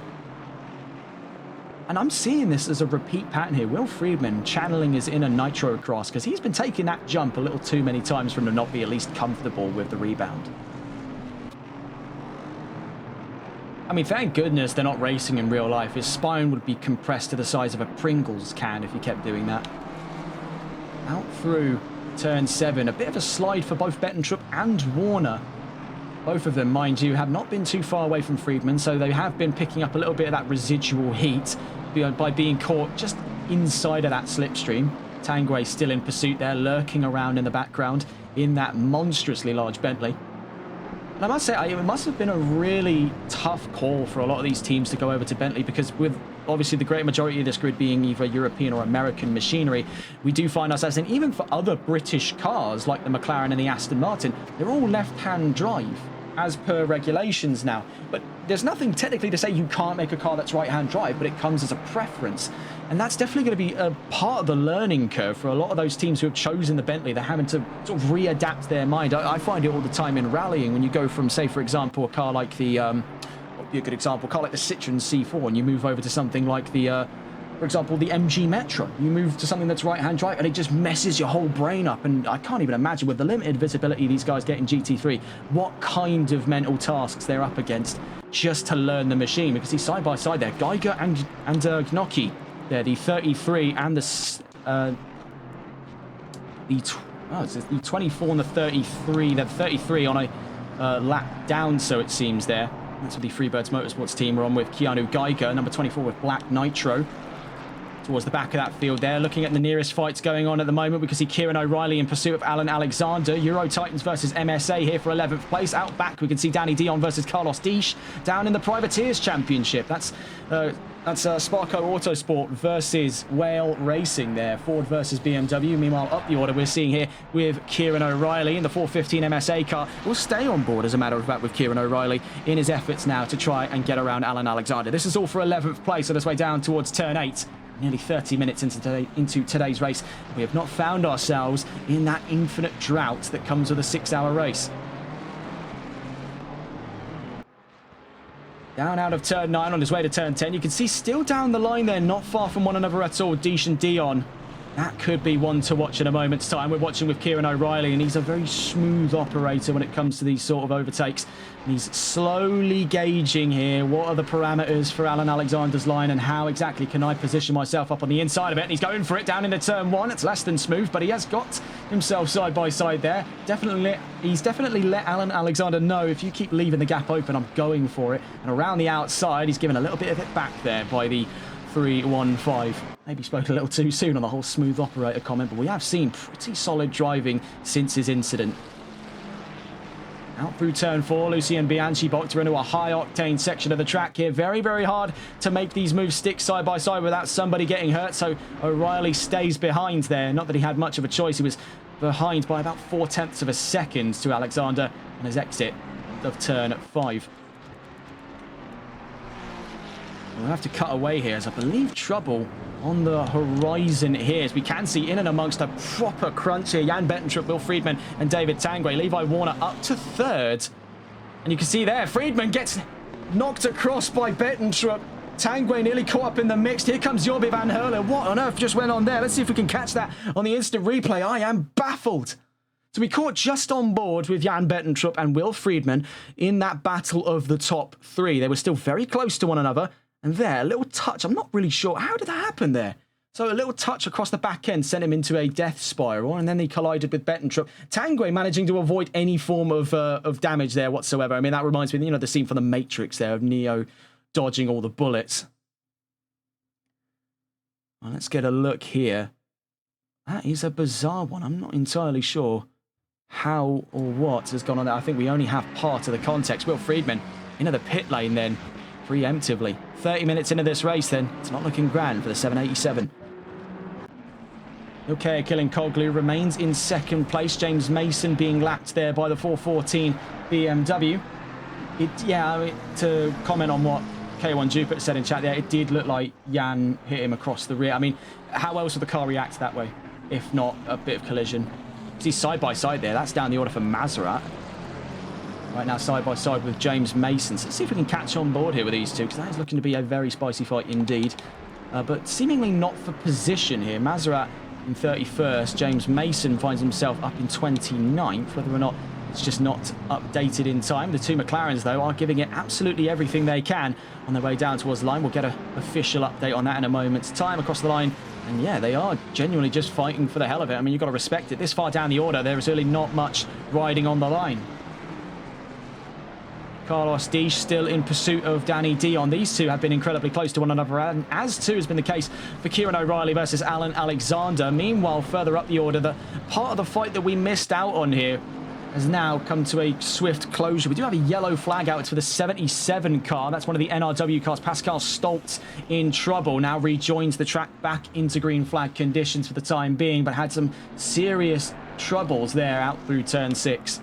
Let's quickly catch back on board with the fight at hand. Jorby van Herlen out behind David Tanguay is looking to reclaim the top 5 position. Jan Bettentrup in 4th. Tanguay in pursuit. Could Malois Racing find themselves on the top 3? I mean, the chances there, with 4.5 hours left to go, there is still plenty of opportunities for Tanguay to exceed here. And we've seen already in what has been the opening 30 minutes of today's race, he has gone above and beyond the call of duty for the Malois racing team. They were really quite down and out of it there with Lebay relegated to the back of the field. Now Lebay, I should update you, is in 15th place, actually looking at a chance here further up the order on Adam Saunders. So it's definitely a mixed chapter for the Malois racing team. This is their endurance racing debut, mind you, and because of the complications that have come with what I'm only going to call stint gate from here on out, because I love doing gates now. It's a real trend amongst motorsports journalism. But on what I could only call stint gate, ended up with some of the teams, including the two teams you see here, Tempest Motorsports and Malois Racing, finding their cars otherwise that would have qualified towards the top 10 at the back of the field today. But that's not stopped either of them, mind you, from making their way to the top half. You can see into the pits at the moment there appears to be, yes, Carlos Disch in the 696 Well Racing car. The question there is, will he give the command of the vehicle over preemptively to Riyad Yasarevich, who we saw several times over the course of today's session in the 696 BMW. Only time will tell. We'll check up with them later on. You see here the leading Bentley, joined by another Bentley as well. That's Andrew Veldkamp behind him in the Malois Racing Team Bentley. Down towards the back of the field here. But this is the leading car, Nat Bennett and Fazzy Binks with the exclusive esports team. And I think we are definitely on the chances today of seeing Bentley take a race win. And honestly, I have waited more than long enough. I mean, keep it a buck 50 with you. I was waiting for Aston Martin, but I'll take this. Bentley is a brand that is constantly beaten down on the meta in ACC. To see it come through the midst here and really challenge is something else entirely. Mario Reutiers into the pits then in the 3-2-3 car. That makes two cars now in the pit lane as we speak. Now let's go and catch on board with another fight going on inside of the top 10. Zen Vitus versus Nick Mashk. Now these two privateers have been very, very close to one another over the course of today's race, and now there could still be the chance before the end of their first stint for them to get side by side and really get into the midst of a properly good scrap here for 7th place. And let's not rule out the chances here of David Tanguay potentially slipping up on his efforts to get around Jorge van Herle and knocking himself backwards into the 94 and the 9.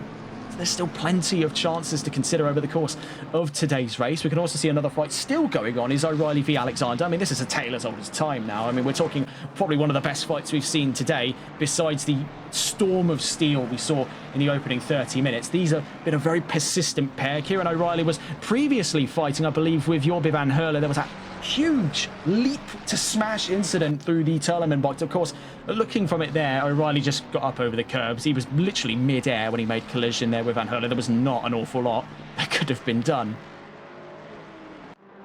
Alan Alexander on his way down towards turn 5. He's done a very bang-up job here defending what is otherwise some very coveted positions on today's race. The 315 defending like a lion for his teammate Cas van Veltzen. Kieran O'Reilly, though, you can see the frustration mounting in him. We have yellow flags out. It's the 787 in further trouble, if my memory does not deceive me. Let's see if we can go and catch on board with the 787. Is it to be the case? Yes, the 787 in trouble. It's Will Friedman again. Oh, this is disastrous for the exclusive esports team. More damage. Oh, no. In the same area of the track as well. I pray for their sakes that it's not contact again. Into the pit lane then goes Will Friedman on perhaps what could be a day to forget. Looking further around the field, we can still see O'Reilly and Alexander clashing for position at the back of the top 10. They're being caught up rather quickly, I want to point out, by Danny Dion in the number 51 Sparco CTA Auto Sports car down in the Privateers Championship. Speaking of the Privateers Championship, Nick Mashk and Zen Vitus still clashing for the division win. Over the course of this championship, we'll be keeping a very close mind on two primary championships. The overall, which includes both our pros and our privateers. As we see actually trouble here. This is for Levi Warner. Jan Bettentrup is alongside. Jan Bettentrup is up onto the podium. We can see the damage there on the face of Levi Warner. So we could possibly suggest Warner might have been involved in that incident from earlier. Levi Warner tries to fight back Jan Bettentrup, but now finds his way into the iron sights of Jorge van Herle. You can see that's Alfie Thorne in the background, one of the back marking cars. So that lends a lot more credence to potentially some conflict between the 23 and the 787. We'll wait for word from either of those two teams. The bottom line, though, is Jorge van Herle is up to 4th. K1 third and fourth after 30 minutes. Kloppter in chat saying, I send you clip from Bettentrup. So we're going to have a look in our messages there to see if that's going to come through. If you do have any clips to send in, please do feel free to do so. We would love to have a look at them. I'm not 100% sure I can get them on stream. That's not something I believe I have the facilities to do so right now, but I would like to take a look at them myself. We're going to try and catch on board with the nearby fight. We see David Tanguay closing in on Jorbe van Herle. Zen Vita still right with Nick Mask. Cas van Veltzen now having shook clear the crowd here, finds himself caught in the middle of lapped and unlapped traffic. Levi Warner into the pit lane. We saw major damage there for the 23. So we have word there from one of the drivers in the 23. We hit a spinning Friedman. So that does definitely add up. See that around the same time that the 23 was lapping traffic was when the 787 had its incident down at, I believe that was the same area of the track as last time, turn 8 at the Boulderberg Haarspelbocht. So we're seeing here Nick Mask trying to get up and around lapped traffic. That's Alfie Thorne. He now navigates past. So we'll stay on board with Nick Mask. I'm just going to quickly take a look at what I've been sent here from Kloppter, one of the actual head of operations at Exclusive. So I'm having a look here from the point of view of Will Friedman. Oh, that was... I mean, that's not even where the incident was. We're still watching here with Mask and Vitas. I'm sorry, I probably shouldn't audibly react to a clip that you can't see. You see here with Mask and Vitas on their way down towards turn 10. It was so incredibly close to them being able to go side by side. So now out through turn. I'm just watching this replay here. He was hit. He was hit. A very small knock led to a very big spin. It was a domino effect between those two there. But yeah, we did just get a full view of things from the perspective of Will Friedman. And yes, he was hit. He drifted across the nose or maybe was turned in on. I'm not entirely sure. I'm not here to cast blame, but that's what happened. He got hit over the back one way or another and spun. We saw the aftermath of that incident, but we didn't see precisely how it started. But now we know. Now we know, and knowledge is power. Zen Vitas still in pursuit of Nick Mask. We could be seeing these two spill over into side-by-side action at a moment's notice here for P6.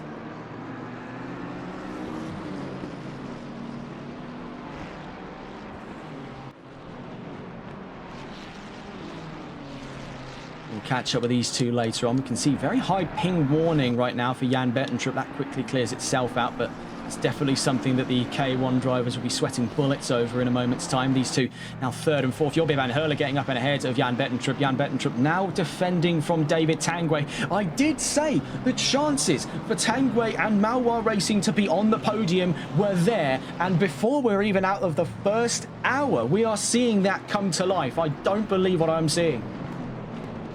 This is witchcraft. Are we about to get two Bentleys on the podium? If we get two Bentleys on the podium, I'll drink. Honestly, that's probably the plan anyway, but I will absolutely drink to that. Two Bentleys on the podium. Can you imagine that one?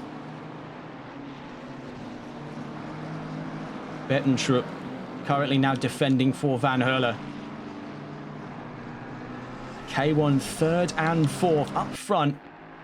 Nat Bennett is just far and away gone here. I mean, it's a leisurely drive. He's actually found a little spot of quiet amongst the mayhem here. And you can see just how tranquil it all is. You can almost hear the birds chirping over the 4-litre twin-turbo V8 engine in that Bentley.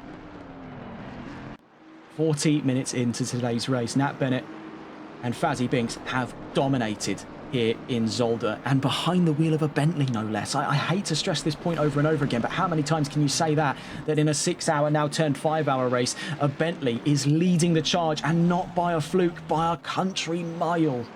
It is truly magical stuff. Okay, Killing Koglu, second place then, right now navigating lap traffic. Pascal Stoltz and Andrew Veldkamp. Jorbe van Herle still in third. We can see out back, though, is Zen Vitas and Nick Mask. Could we be seeing some side-by-side action? He's definitely thought about it there. Nick Mask defended for the inside off of Zen Vitas. Gino Latore runs wide, though. That's with the Ave Maria team. Now as he tries to rejoin alongside Gianluca Zamponi. Now joins behind the XCL car. Down towards turn 10 we go.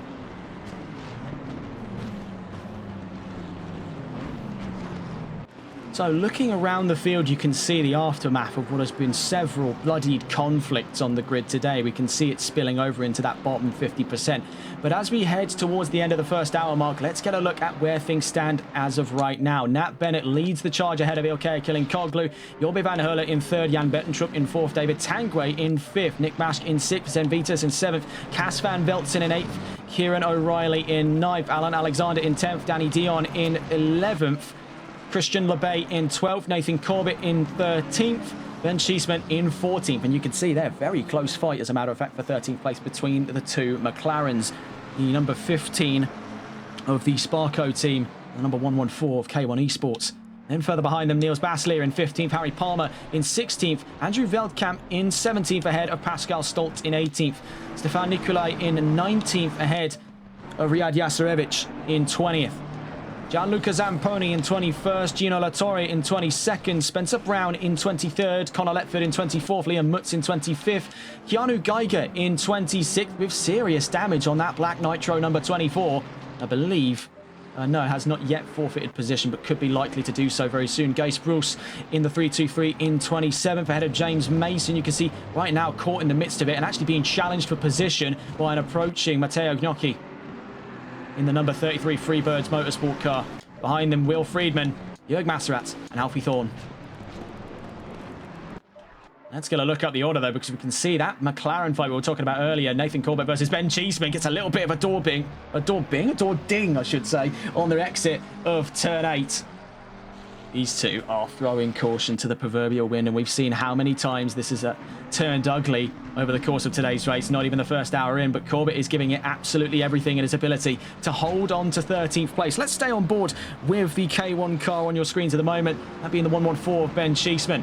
And Kyle Jenkins currently chasing then the number 15. Now, if my memory does not deceive me, and you'll be able to forgive me for the fact that I'm slowly developing brain fog as this race continues, but didn't the 114 start from the pit lane? Do feel free to remind me of that in chat, but I do seem to recall a K1 car starting from the pit lane today, as has been the case several times, and both Cheeseman and Jenkins now find themselves scratching to be within that top 10.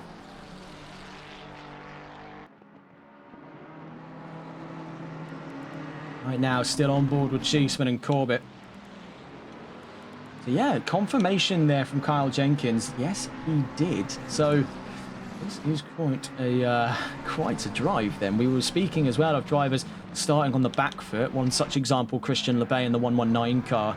He's joined by, I believe it's Timo Tosto and Byron Forrest in the 119 Bentley. Those three started towards the back of the field after stint gate. Oh my goodness, that's Alfie Thorne. That's yellow flags out there, imminent yellow flags coming up now. The number, looking at it there, that is disastrous.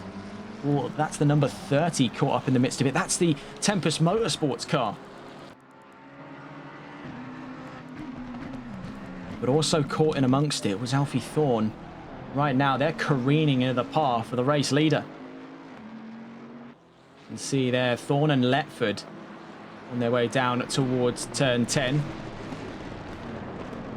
We're back in the green flag racing. Still not 100% sure what earth happened past the exit of turn 7. Looking further back into the top 10, we still see that fight going on, as it always has for the course of today's race. Zen Vitas versus Nick Mask. Then further up the line, we can see David Tanguay looking to scrap here with Jan Bettentrup as they navigate lapped traffic. For Vitas, this could be the opportunity. You can see Mask defending all the way up the inside. Vitas is going to be forced to go around the outside on their way down towards turn 8. Bear in mind, all of this pushing and shoving is slowly inviting in Cas van Veltzen right now behind Riyad Yasarevich on his way down towards turn 9. 45 minutes into this race. We're far from over. Let's see if we can get on board, though, with Vitas. If we take a look here, Nat Bennett still leads the charge, having navigated some of the bedlam of last lap gone. LeBay in 12th, but we want to catch on board with Vitas. You can see here Jörg Masserat getting up on the inside, unlapping himself from Andrew Veldkamp. James Mason in 27th is eyeing up Keanu Geiger in the 24 Black Nitro car in the 115. Nathan Corbett still defending 13th from Ben Cheeseman, as we see here. Right behind them is Niels Baslier, so we'll be keeping on board with those two in a moment's time. We can see here that Riyad Yasarevic has a very clear view of the fight between Zen Vitus and Nick Mask, heading down towards turn 5. You can see the yellow Ferrari there, the Race Vision Motorsports Ferrari of Vitus. Was looking for it. We could see trouble down. What on earth happened there? Did a car just disappear in front of our eyes? Yes, it was. It was Geiger. It was Geiger. How has Geiger done that? Oh, that's heavy desync. That's dangerous. You can see here, side by side, Corbett and Cheeseman. Cheeseman looking to solidify the move down through turn 4.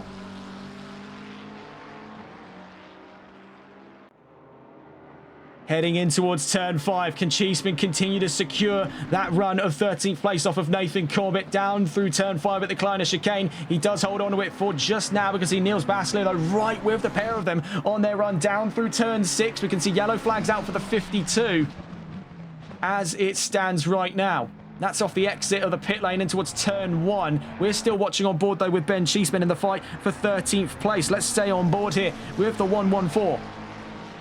He's been caught right in the midst of it several times over the course of today's race. This is no exception, and it's all just in the first hour. Out back there, Nathan Corbett and the number 15, Niels Baslier, and the 1-2-3. So we've got two Pro Series Championship, well, not two Pro Series, two Pro Championship teams. Even though technically both of these teams do actually compete in the XL Pro Series, fun fact. But in the middle of them is one of the new teams on the block, the Sparco CTA Autosports number 15 of Nathan Corbett. Into the pit lane goes Keanu Geiger.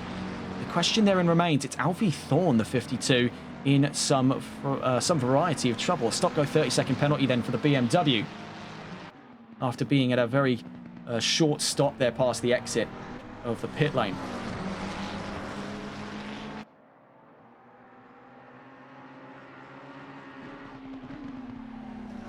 Down through turn 4 then. Ben Cheeseman continues to open the gaps up on Nathan Corbett and Niels Baslier. Those two may have to start fighting amongst themselves. So let's get on board, as a matter of fact, with the Sparco CTA Autosports number 15 of Nathan Corbett.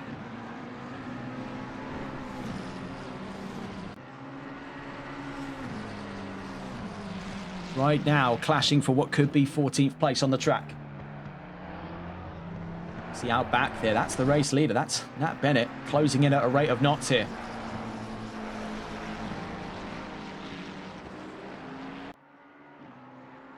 So we will try and catch on board with Zen Vitus. And looking at it here was with as well the fight against the Majestic Motorsports BMW. Let's see if we can go and locate them at this time. Cas van Velzen now finds himself ahead of Zen Vitus. Nick Mask, 0.5 of a second up the road. So Van Velzen's not waiting for any invitation here. He's forcing his way in on that fight for 6th place. Let's stay on board then. Manu once told me that he brings sensation everywhere he goes, and today may not be a difference for Cas van Velzen.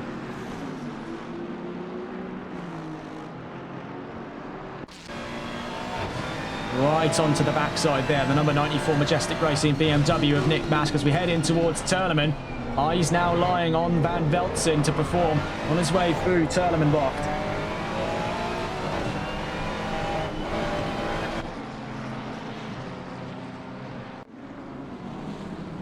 Further up the order, we can see what looks to be a clash at the moment for David Tangray, navigating lapped traffic.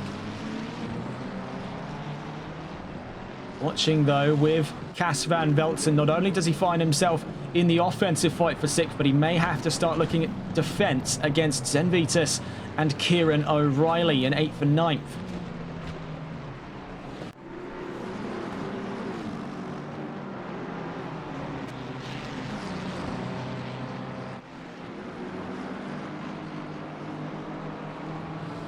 Mask running very, very wide there out through turn 1. It does invite in Van Velzen to swing high around turn 2 through Stoenwacht. Could it be up to 6th place for Cas van Velzen? It does look to be the case. And past the exit of turn 3 at Canal, he's up to 6th place. Looking behind him, though, we can see that Nick Mask now finds himself pushed all the way back into a proper onslaught, as here comes Kieran O'Reilly up and ahead of Zen Vitus, up into 8th place.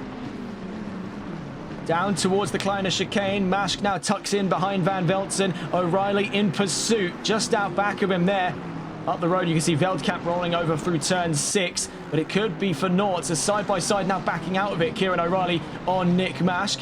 what otherwise would have been a send to the inside is held off by the attempting to unlap, or the attempting to let by car there, the Bentley of Veldkamp. That was just a horrible spot for it. There was not much more you could have done in that situation. That's just wrong place, wrong time. And for his efforts, though, Veldkamp actually lost out of position. That was to Gianluca Zamponi, now up to 18th. Behind them, you can see that's Danny Dion getting up on the inside there through turn 8 as the camera cuts across to him. We can see now he was getting up and alongside Keanu Geiger and Will Friedman. He's himself in 11th position. Alan Alexander up in front. Christian Lebay closing the gap by 4.2 seconds and drawing nearer. 4 hours, 8 minutes, 35 seconds left to go. Kieran O'Reilly now side by side with Nick Mashk up the inside through turn 2 on the run into turn 3. Out through Canal in towards Lucien Bianchi box. Kieran O'Reilly now up to 7th. Meanwhile, up the road here, Cas van Veltzen has Matteo Gnocchi for company in his efforts to try and lap. Next in front of him there, James Mason, another lapped car in the K1 Esports team. So looking around the field to see where our nearest fights could be coming from, we can see as well Mason v Gnocchi could be one on the charts here, K1 versus Freebirds. Then also looking further around the field, we actually see a drive-through penalty just before we cut away there, and that's for James Mason. Disaster for K1 Esports is number 115. Looking further up the road then, Stefan Nicolai versus Spencer Brown in towards turn 7. We can see even more damage for the 23. So it's really not been Scratch GT's day there. Then further up the road, we have Nick Mashk potentially to get into a fight in the near future here with Zen Vitas, who himself right now is looking to hold his nerve up against attempting to unlap traffic amongst them there. Jasarevich in the number 696 car. See O'Reilly now up and around Gnocchi in the number 33.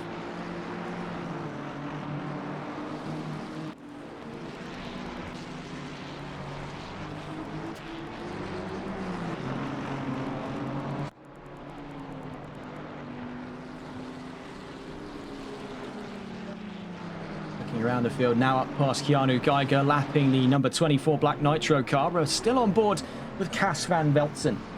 Now 3 seconds away from David Tanguay. We're actually going to catch on board with some of the other fights going on track. We can see lapped traffic and current lap traffic alike. It was Basler trying to get up and alongside Nathan Corbett for 14th. Michael Picconi with the Delave Maria team, number 5 there. 6.5 seconds up the road from James Mason. Mason having served a drive-through penalty. Alan Alexander could be the next victim on the long list here of Danny Dion and the number 51 Sparko. Gase Bruce there looking to not be overtaken for 25th by Matteo Gnocchi. Oh, but it may be for naught there out through turn 9. That's a big hit for the wall there with a 323 Frats GT car of Gase Bruce. That could be the end of the line here. That was quite a heavy hit. Ooh, we'll check in on board with him there. The car is still functional, but by what metric? He now gets the car righted on his way out through turn 9. And my words, did you imagine something like that with a hit that hard? The steering, it still works. And moreover, he's still going. How? That is bizarre. With a hit against a concrete wall like that. You know, I wasn't expecting much, but wow, very well done there to the 323. That Ferrari, I don't know what it's made out of. Made of obsidian by that point. Zen Vitas now 0.4 of a second from Nick Mashk. Right behind him, Riyad Jasarevich. 3 privateers on 2 different lengths of the race.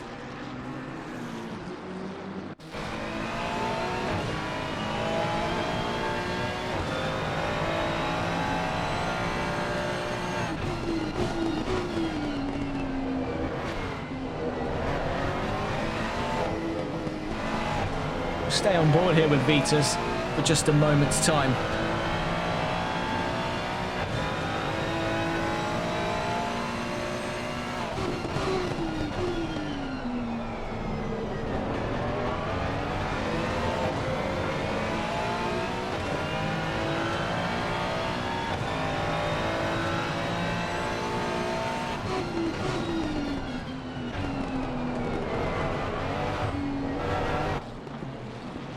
So Ryan Yasarevic has not let off the brakes here. He knows that he needs to try and get as many of these cars back under his belt as possible if he means to start climbing positions again. It was a down and out there for the 696, the Whale Racing team. But bear in mind, they've still got 4 hours left of today's race, so there is a real chance for them to turn things around, and it starts right here in his efforts to navigate past Vitus and Mask.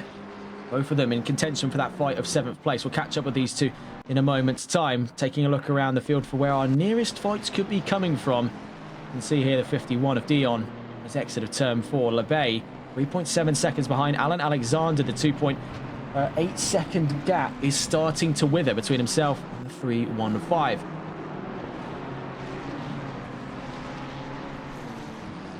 It is a bizarre story so far for the 51, the Sparco CTA. I kept saying CTE, CTA motorsports team.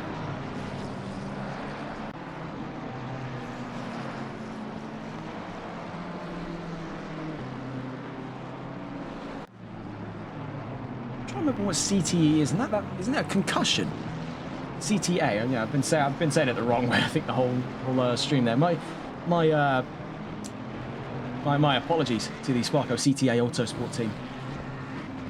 On board though with Dion. He's been a real charger over the course of this race. We see up ahead of him Zen Vitus and Nick Mask, both into the pit lane. 119 is gaining ground. Christian LeBay now up to the top 10. So that's a real turnaround. I want to point that out. Speaking of Malois Racing, here comes Andrew Veldkamp from 20th into the pit lane. We've got a real swarm of pit runners now. Pardon me. Nick Mask and Zen Vitus there, 9th and 10th into the pit lane. So following them as well is Andrew Veldkamp. We could start to see the bulk of our pit. Oh my goodness, did he hit the tyres? He did, he just hit the tyres of his car. Did he not realise the tyres were there? It's the right-hand drive, it has to be. After nearly an hour, we're starting to see the bulk of those pit stops creep in on today's grid. This is where we'll start to see a lot of those driver swaps creep in on our drivers today. You can also see, just quickly here, Gase Bruce and James Mason in a fight for 27th position. Bruce, who we saw that huge slam into the wall out through turn 9, now victim to the advances of the 115. James Mason on his way down towards turn 5. He's joined by Scott Milbank over the course of the championship here, but it's contact seemingly from behind, or maybe a loss of control, but sliding his way across was Gase Bruce. How on earth did he only come out of that with a slight knock, courtesy of a previously unaware Mason? I mean, how can one be aware for a situation like that? He practically pulled the handbrakes through turn 5. That was really something.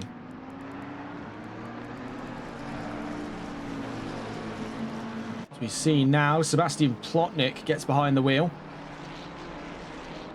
And Nick Mask, he stays in the car, but he's now been overtaken on the course of that first pit stop. We see LeBay now into the pits as well. We'll see who we'll be swapping over to in the 119 lineup at Malois Racing. Looking at it here, he's got the choice of Byron Forrest and Timo de Tosto on his lineup in the Bentley. It's been a great turnaround for these three. I mean, they started on the back foot after Stintgate kicked off proper. Now they find themselves... Yeah? Hey!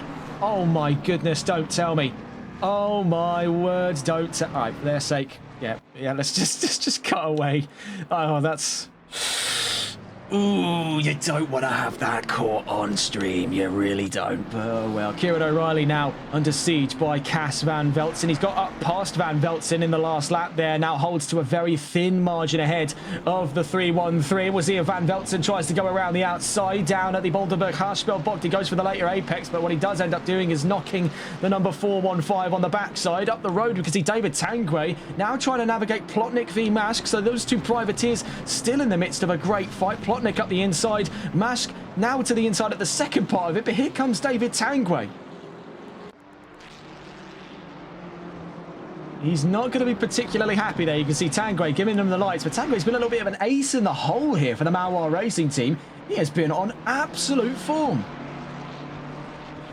A brilliant drive by all accounts. Tangway navigating traffic like it's standing still there. Plotnik v Mask still continues to roar on from behind him. That fight for 14th place. It's contact between Plotnik and Mask, and now Mask into the wall. It's serious contact between those two there as it boils over. Oh, that is disaster.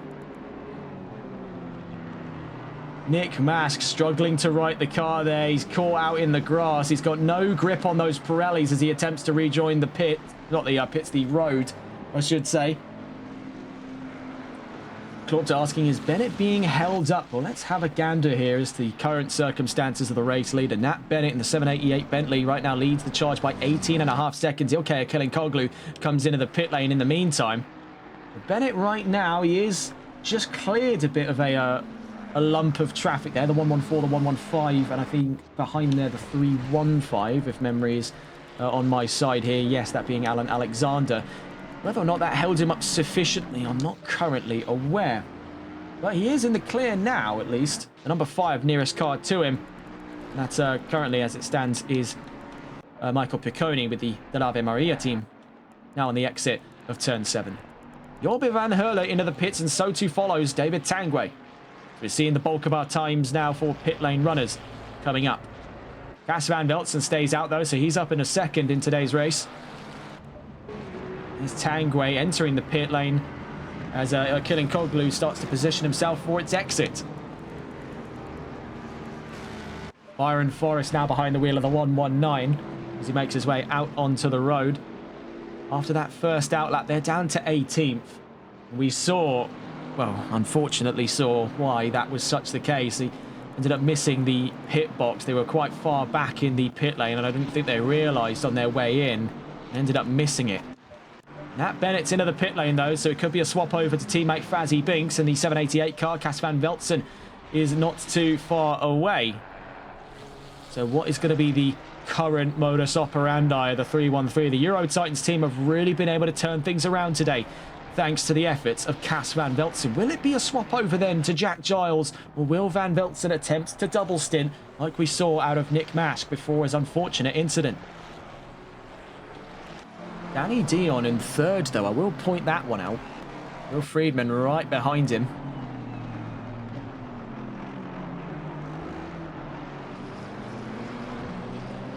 Question for Dion. Will it be a swap over to teammate Maxime Colleen? See, though, he's had a very, very strong race. Claude to saying in chat that Bennett is extraterrestrial. I mean, you know, I wouldn't put it past it. I would not put it past him here to be a close encounter of the third kind in that 788. He is on something else, man. Something else entirely. Cas van Veltzen now seemingly up into the lead ahead of Bennett. Neither of them taking what the parameters outlined as a mandatory pit stop. But bear in mind, 3 hours, 56 minutes. It's really not too big of a deal. Friedman hoping for Dion to pit because, of course, it is currently holding him up from any efforts to start making his way up the field. If he's stuck, cooped up behind Dion, he's got no chance of catching up to the cars up ahead of him. For the case of Friedman, I mean, you'd be looking in the case of catching up to a car three positions up from here, being Matteo Gnocchi in the 33 Freebird Motorsports car. The Racer 011, the first time chat saying I'm legit invested in this. Well, welcome. This is obviously the first time you've interacted with us on the stream, but welcome. It has been, I'll be honest, speaking from the soul here, it's been a bit of a troubled start. I think a lot of the people in this chat right now will have been questioning why we've been live for 2 hours 52 minutes if this was supposedly a 6-hour race.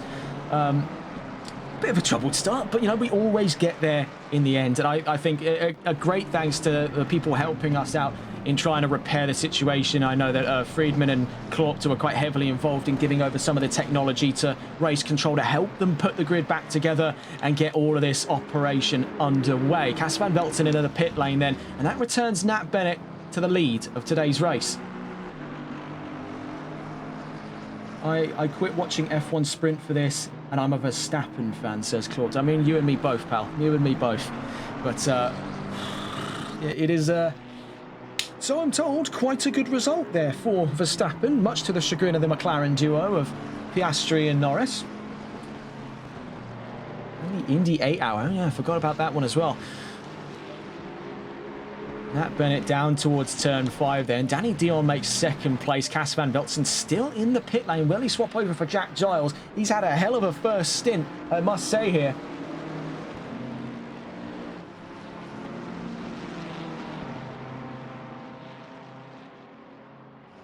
Here's the question. The 313 now having dropped out of the podium. Now, we will absolutely see him later. I'm marking that as a prediction right now for Van Velzen to at least be in a top 5 by the end of today's race. That was an impressive first stint, and he's double stacking. So fair play to Van Velzen, and I get the impression over the course of the season this is going to be a consistent pattern out of Cas Van Velzen. Now rejoins the field behind what seems to be here. You can see one of the K1 BMWs. That's Kelvin Castens. I must say, it's been a real mixed bag for a lot of the teams here. It's so hard at this length of the race. Bear in mind, we started off on the precedent that today's race is going to be a 6-hour. Through a bunch of technical problems, which you're never going to see in the YouTube release, we're now down to 5 hours. So we'll just mark it down as 5 hours. And we'll have to deal with that in due time. We'll catch up with that discussion in a moment's time. Drive-through penalty for Kieran O'Reilly. So big trouble for MSA in having multiple cars inside of the top 10. It does leave the 414 of Kilinkoglu stranded. Danny Dion's into the pits then with Sparco CTA. And into the pits then comes Ben Cheeseman.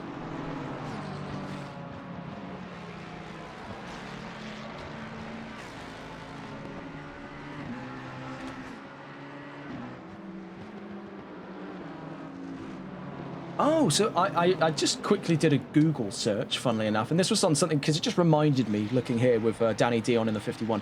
So the actual name of the team, and I have to, again, reiterate this apology for the Sparco CTA Autosport team, that I had probably on a few Freudian slip occasions called them the Sparco CTE Autosport team. CTE stands for Chronic Traumatic Encephalopathy, which is basically, it's brain damage caused by repetitive trauma, and it's found quite commonly in NFL football players. So yeah, that's my mistake. You do not want to mix those two up. You would not want to mix those two up in a heartbeat there. So my apologies to the Sparco team. I think we'll just call them that from here on out. So, we're over that first hour mark, and we got there in the end, didn't we? It was a bit of a troubled start by all accounts. We look here down the order as we see Sebastian Plotnik catching up to Kieran O'Reilly. Right behind him, we can see that is Riyad Yasarevich. Jupiter in chat saying brain damage esports. I mean, who leaked to you my notes about making an esports team? Who leaked to you my notes? Couldn't have been me. Couldn't have been me. Oh my goodness, what happened there? For Riyad Yasarevich. Was that... Oh, no, that was... I pressed RT. That genuinely panicked me for a second. My word. So, into the pits as well, Niels Basler and Nathan Corbett with the Sparco team. Number 15 car into the pits and joining him the 1-2-3. Also in the pit lane at the moment, just coming out of the pit lane here. Swapping in for Dennis Kuhleman was Pascal Stoltz in the 77 NRW performance car.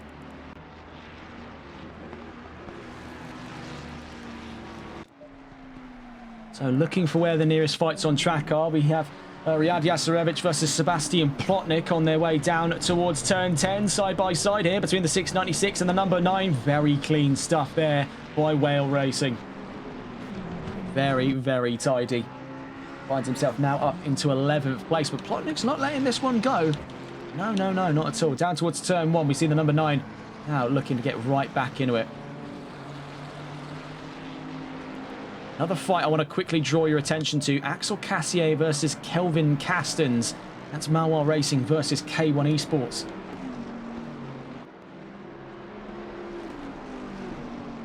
The Racer 011 asking, what are they racing for? Fun. Yeah, this has always been a sort of more fun, community-focused championship. Yeah, it's mostly as FGT Style says there, is, yeah, it's pride and bragging rights.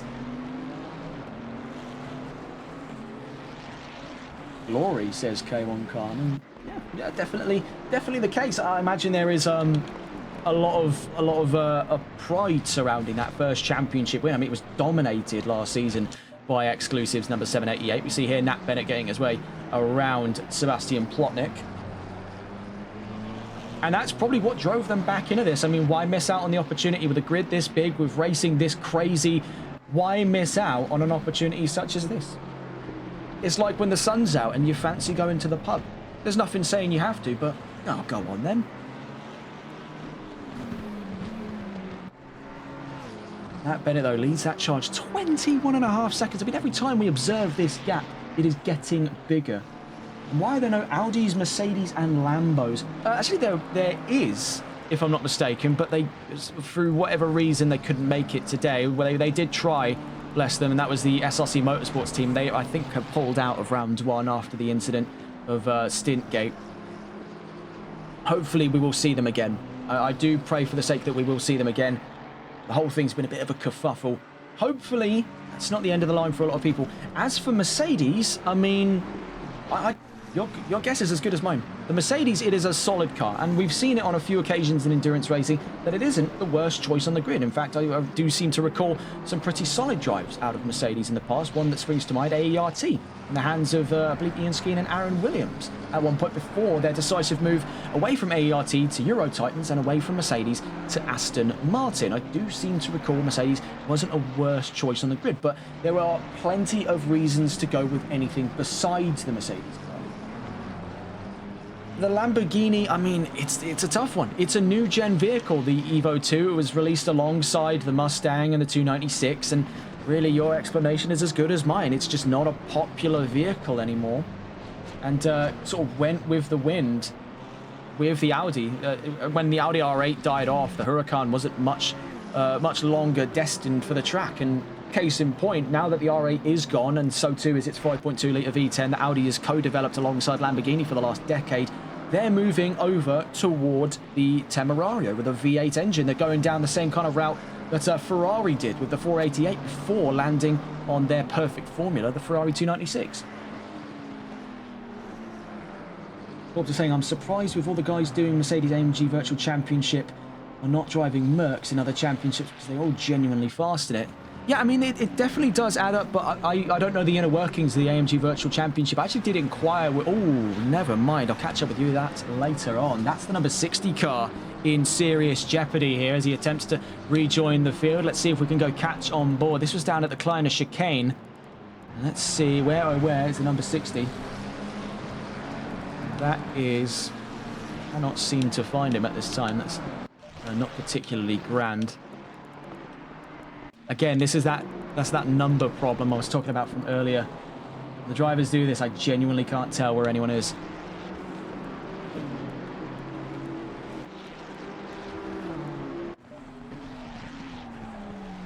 I believe it might actually be for this one here, Casey Mal's. Since having got back going, we also have now a drive-through penalty for Spencer Brown and the 23 Fats GT car. So this was the one in trouble from earlier on. This is Casey Mal's on his way down towards turn 10. Oh my word, it's just one chicane after another here for Miles. It's not been the most graceful of opening stints in that number 60. We also see into the pits as well, Gay Spruce, the number 323, I should say. Fats GT are having an absolute mare. I will say that much. They are having an absolute mare. Zolder is their kryptonite, so it seems. Drive-through penalties aloof and damage aplenty. I mean, that Mustang has seen more action than most tanks at this point. And I don't know how many times the pit crew could expect to rebuild its face. Spencer Brown now making his way through for his drive-through penalty. An hour and 15 minutes in, by the way.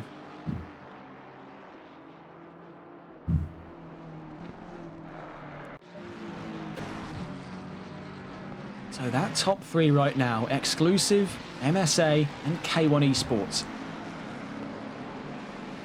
Pit crew like plastic surgery, says the Racer 011. Yeah, absolutely. I mean, the amount of times they've had to rebuild the front end of some of these cars, it is staggering. It is staggering. Thank goodness it's a video game. I would not want to be in their position.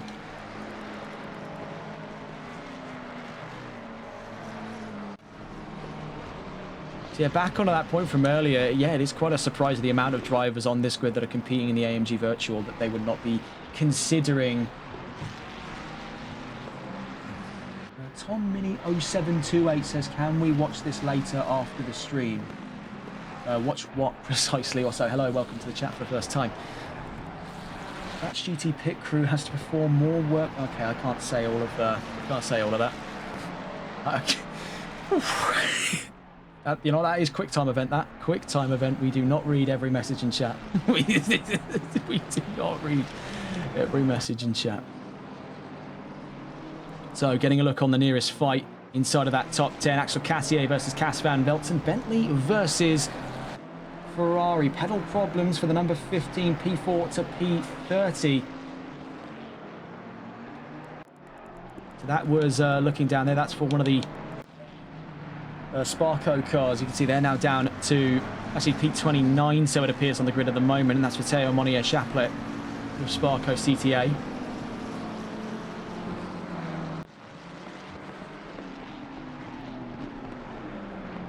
Nat Bennett there getting up and around Monnier-Chaplet in the 15. Looking for where the nearest fights on track are occurring. Byron Forrest versus Nick Mask will be one on our minds here. The 119 versus the 94. Malois Racing versus Majestic.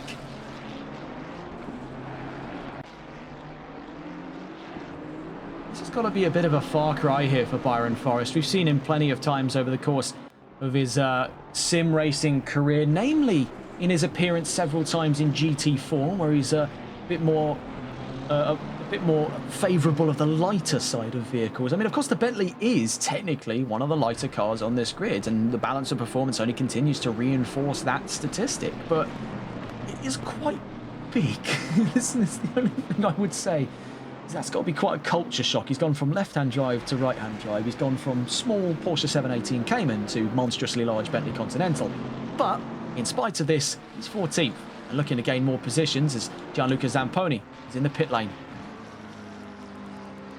Still yet to see any kind of word on pit lane runs from that top three.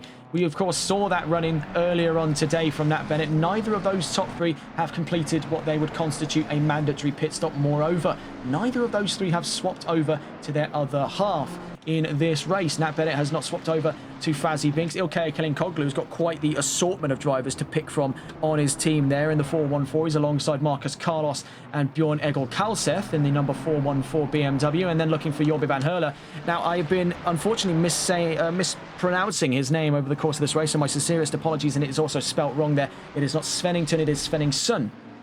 But yes, Elias Svenningsson would be his choice of other half.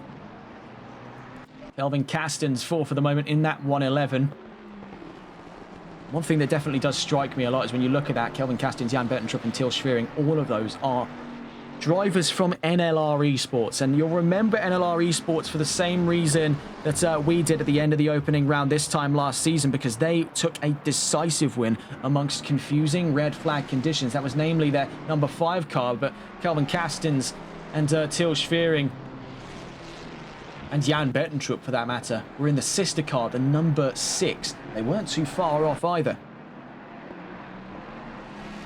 Ultimately, when NLR Esports sort of unofficially collapsed for a lot of these drivers, they spread out, and where we've seen Andre Damrak go over toward... what track is USA, asks the race at 011. So the USA race, that was at Watkins Glen International, round 6 of the championship, a breakout victory for the exclusive number 791. That was a recent addition, introduced to the round before in the Australian round at Bathurst. That was Matteo Mastromaro, who had recently left MSA, now joined alongside Fazzy Binks, one of the 2 drivers now leading today's race. And it was a breakout victory for them in a Ford Mustang. That was, I believe, the second time that season that Ford had took a victory, as it was a championship primarily dominated by Ferrari and McLaren. I definitely say McLaren there. McLaren constitutes, of the 8 races round, they constitute 5 of its total victories across Tempest and Exclusive. The other manufacturers to sneak in race wins there, the 791, the number 5, and the 414, Ford and Ferrari. Who are the favourites for today, asks the race. I mean, it would be hard not to address the large purple Bentley manufactured elephant in the room, that is Nat Bennett and Fazzy Binks for the exclusive esports team. I mean, this is breakout performance. They're the reigning Pro Series Championship title holders. The Pro Division, I need to stop calling it Pro Series. That is an actual championship that we have covered here, and that these guys race in. But they are the Pro Division Championship winner.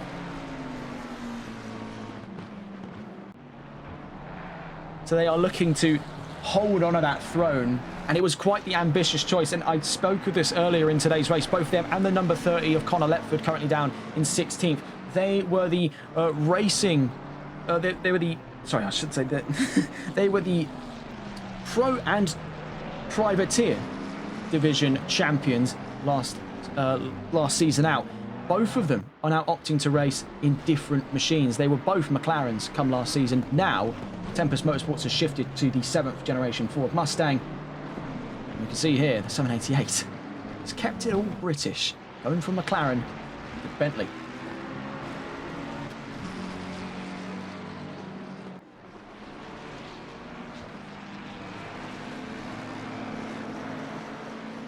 I've just seen there from the racer, he plays a lot of Gran Turismo 7 on PS4. GT7 isn't a I would say GT7's a little more simmy than like Forza Motorsport, if that makes any sense. I feel like you could play that on wheel and not like throw up in your own mouth. At least that comes from like passive experience with both. I mean, I played all of Gran Turismo 6 on my controller because I was like 14, I didn't have the money for a wheel.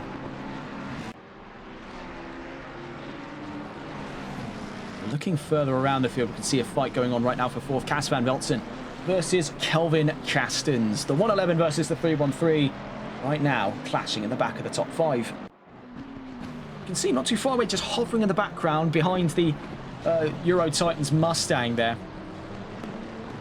Yeah, but like ACC is way better, to be honest. Don't get me wrong, GT7 is great fun, but you know. Yeah, I suppose it does make sense, and it is the event horizon. Pretty much every sim racer is one day going to cross. The other of which being when you inevitably splash 4 to 5 figures on an obnoxiously expensive rig, put yourselves in months, if not years, of debt, so that you can play iRacing.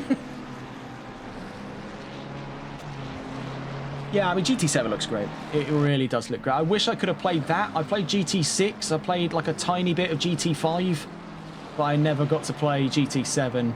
And oh my, Gran Turismo, I mean, it looks brilliant. It does look brilliant. But I've not got 800 quid worth spending for a PlayStation 5 just so that I can play Gran Turismo 7. It would have been actually not too bad back in the day when it was, you know, the Xbox One and the PlayStation 4, they retailed at like 300 brand new. But come on, I think we're taking the mickey here when we put these consoles up to like £800. I'd definitely say that Xbox is quite audacious for this because they decided halfway through this year to just raise the price of the Series X for no reason. So they're just doing it to have a laugh, I suppose.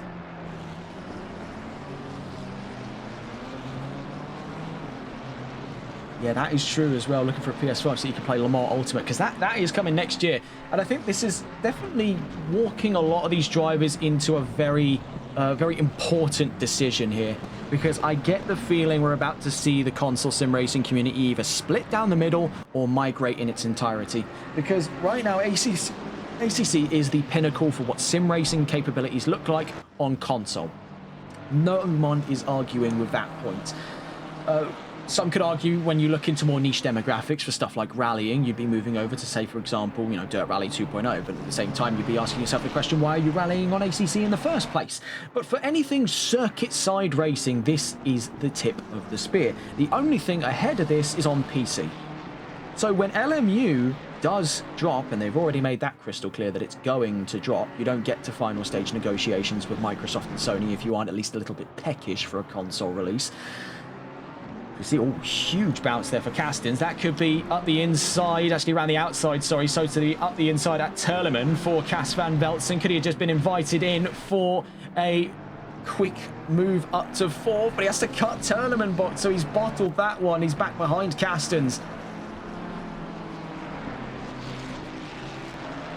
Yeah, K1 Jupiter saying NLRL will swap over ASAP. So that is something we are quite looking forward to. In the near future, is being able to work extensively with the No Limits Racing League on stuff to do with Le Mans Ultimate. Now, we have had a few inquiries from clients over the last couple of months about moving over to Le Mans Ultimate. Right now, it has a very big problem for, at least if you're doing this from a business point of view, for broadcasting and what we do here on TRTN, and that's the fact you need to have every single piece of DLC necessary to be in the lobby, or you have to pay for I think it's a Race Control Pro subscription. So regardless, you're forking over extra amounts of money just to do above the bare minimum on the game. which, you know, it's not too bad if you're looking to compete because everyone wants more cars and there's plenty of cars. The DLC is, I'd say, pretty decently priced. It's not going to make you bankrupt, but it's a case where not all of us want to do that, myself included, where you don't want to invest way too much into a series that may not have the kind of market it needs at the moment. Definitely on PC, but here's the thing, they're waiting on one specific part. Outside of a console release, they're waiting for client-side multi-driver for car racing, because that's what you get right here. This is what draws people back in season on season. There's the opportunity to do stuff like this and work as a team. They love it, and that's what we want out of LMU. But it just doesn't have that outside of the official avenues. We can't have communities that have these multi-driver per car series, which, when you say, kind of defeats the point of Le Mans Ultimate as a concept. But again, smaller development team, less overall AAA backing. They're working with what they can. Project Motor Racing is interesting, says TMX Phantoms. Yeah, I mean, this is the next topic we really wanted to get onto. I've been discussing this over the course of the last couple of months across a few different series around the sort of great schism we were seeing across many different championships of G-Portal really going under. And we saw a lot of leagues struggle to keep numbers up. And it's still quite a pronounced effect today. We've had a few incidences, even more recently, of leagues being crashed by G-Portal and by the sort of very flip-flop quality of their servers. And I was speaking at this time because this was around the time that Project Motor Racing started to pick up a lot of traction in the discussion of the sim racing market. And I still hold quite a lot of hope for the series being good. I think it does remind me a lot of, and I think I'm not alone on this opinion, it reminds me a lot of Project Cars. And Project Cars 2, so I'm told, in its heyday, had a pretty lively sim racing community, complete with championships. I've spoken with a few drivers that back in the day used to race almost exclusively on Project Cars 2. This is now the tip of the spear, and there is an opportunity from both Project Motor Racing and Le Mans Ultimate to come along and use... Oh my goodness, that is a huge hit against the wall for Kelvin Castens. Oh my God, look at that impact. Oh, that's whiplash there. I'm hoping he wasn't holding the wheel when that happened. Watching here with Van Veltzen. Slammed there. Oh my word. So for Van Veltzen, he's up to fourth. Kelvin Castens, I'm not even sure if there's a car left to be driven. 3 hours, 31 minutes left to go. You can see extensive damage there for the 111. He's now out past Axel Cassier in the 99. Here comes Kelvin Castens into the pit lane.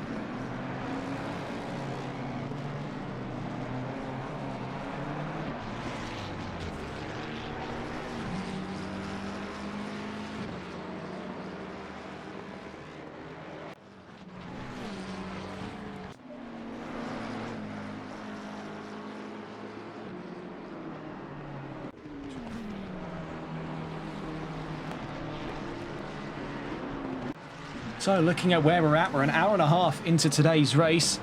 Nat Bennett continues to lead the charge ahead of Ilkay Killin-Koglu, Jorby van Hurle in third, and Cas van Veltzen in fourth for 4 different teams there. Actually 5 different teams on all 5 steps of the top 5.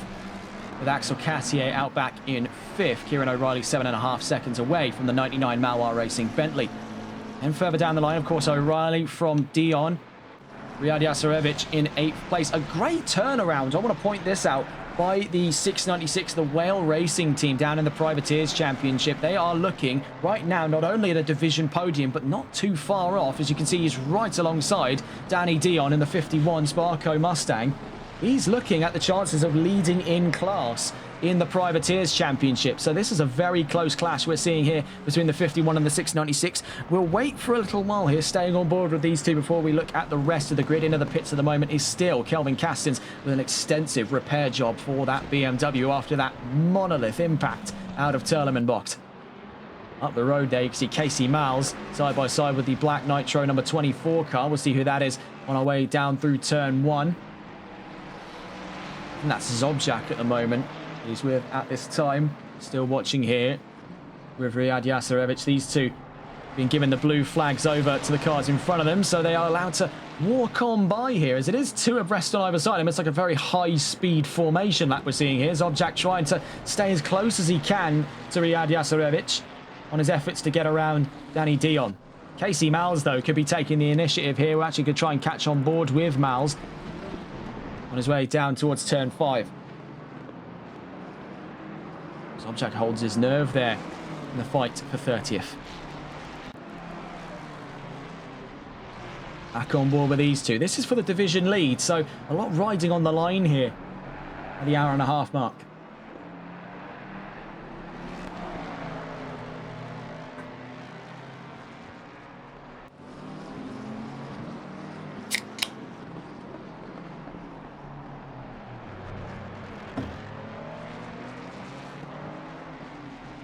Through turn 9, you can see just faintly in the distance up the road from them, Kieran O'Reilly looking to get around Will Friedman. So we'll stay on board here with Jasarevich and the Whale Racing number 696 car in his efforts to try and gain not only division lead but 7th overall over Danny Dion. See if we can catch on board, it would be even better. Some angles here out of the 696 car. Let's see if we can go and catch on board. Do apologise there for the slightly sporadic nature of navigating through the menus. Now, in an ideal world, you'd be able to just go straight down the order, but on ACC Spectator mode, it's by order of who joins first. We do have currently a yellow flag out for Tournament Box. It's for the number 15 car, so that's one of the Sparco cars, of which Danny Dion is a part of that team. Down towards turn 5 we go in the fight for 7th. Big leap over the curves there. That was full airtime we just saw from Jasarevich.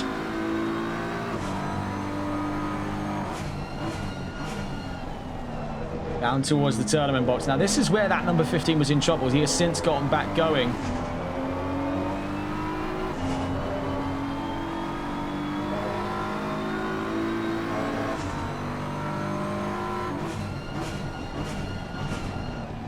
Not the inside. As I was taking a sip of my drink there, was Riyad Jasarevich. The question is, can he hold his nerve here now that he's out in front of the Mustang? We know how fast these two cars are in a straight line with very limited opportunities for either of them to get up into top gear. It's a case of who's got better acceleration. Jasarevich now having cleared 7th place and into the division lead of the Privateers Championship. You can see the number 15 that was in trouble there. That's Monier Chaplet with Sparco CTA. Down into the pit lane he goes. His teammate, Danny Dion, having just lost the lead of the Privateers division.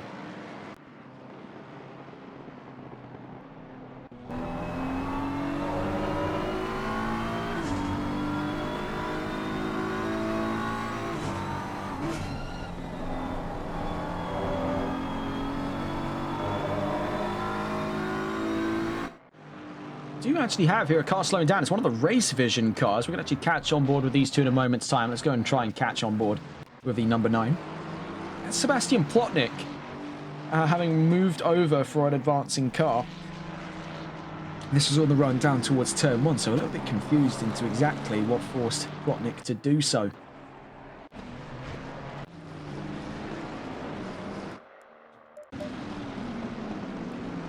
How has second not pitted yet with the stint limit and not gotten a drive-through penalty?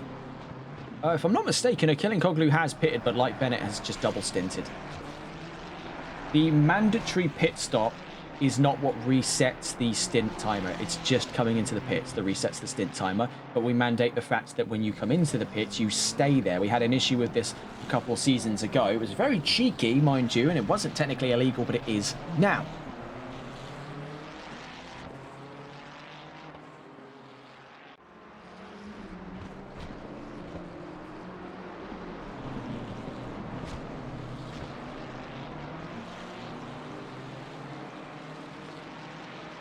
So yeah, it's a bit of an odd system how the stint timer works. It only is based off of coming through the pit lane. It does technically reset your stint timer.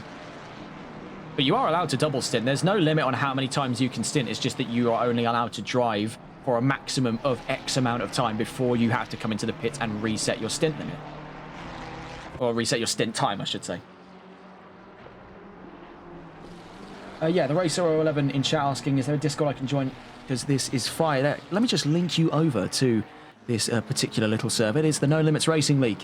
Of course, that is what the series is for. Let's just get a little invite in here. And here you go. Yeah, no one else try and do that. Only I can put links in here. I saw, yeah, the sensor bar, I'm pretty sure came up for, I'm assuming Jupiter tried putting the link in there. Yeah, no, we have it to where only we can put links. Keeps the scammers away. Killing Koglu then, side by side with Zobjak in his efforts to lap Black Nitro number 24.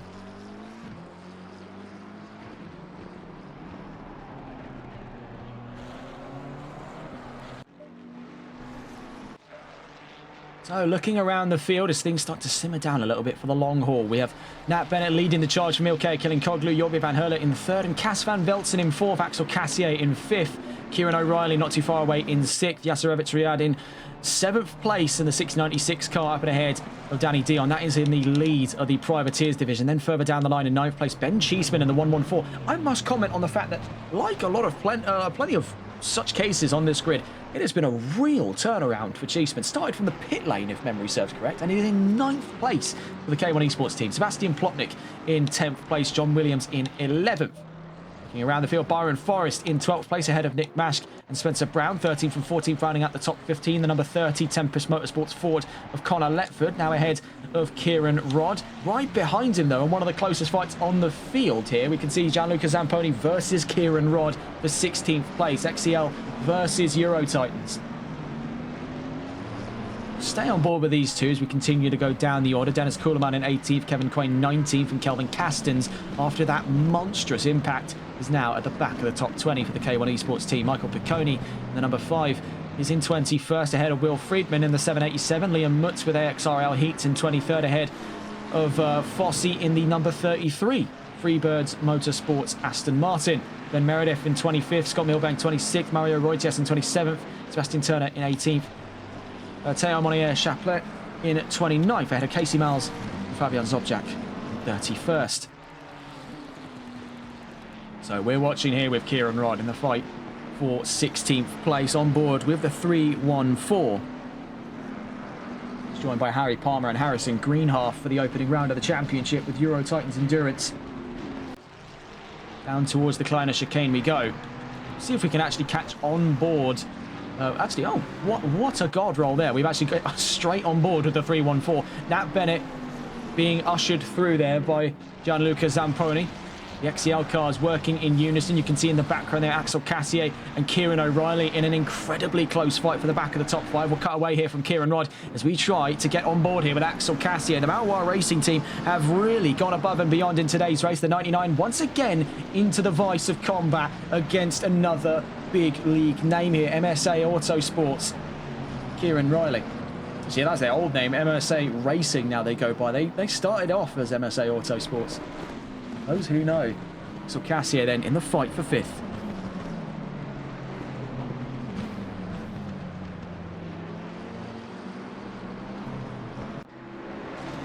Axel Cassier, also a historic name here in NLRL, the first Belgian driver to ever win in the Sunday League, won over the course of Season 3. Did so in Valencia after a post-race ruling. See up the road though, incredibly close up here. Gianluca Zamponi side by side with Kieran Rodd. We can just see that faintly in the distance here. They make their way into Lucien Bianchi, but quickly into the iron sights of a careening Bentley. You can see though, Kieran O'Reilly is not waiting any longer. Gets side by side here with the 99 on our way down towards turn 5. But backing out, you can see up the road, trouble for Mario Reuters and for Kieran Rodd. A bit of a step out there for the Mustang. Now backed up on to Gianluca Zamponi. See up the road, it's still a bit of a disorienting point of view looking over from the sort of right shoulder of our drivers here, but such is the case of the Bentley.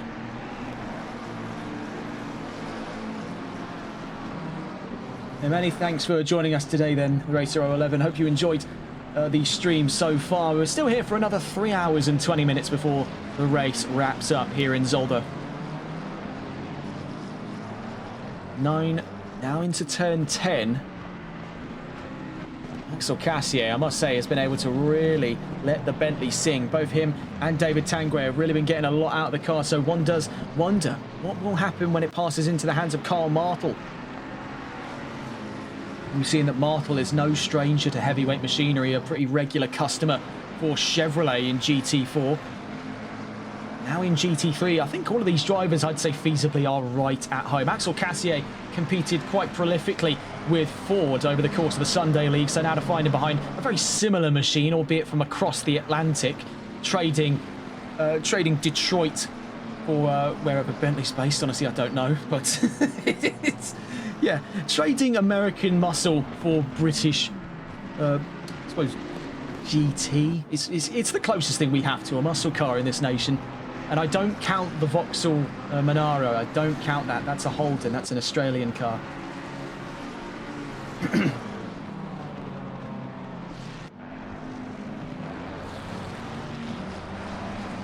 See here, Axel Cassier really up against it. Furthermore, you can see that fight we were previously watching, the battle for the top 15. Kieran Rod versus Gianluca Zamponi is right in front of our fight here for the top 5. And Kieran O'Reilly is not letting go. He's clung to Cassier like a bad habit over the course of the last 3 laps here. He's not letting go for love nor money.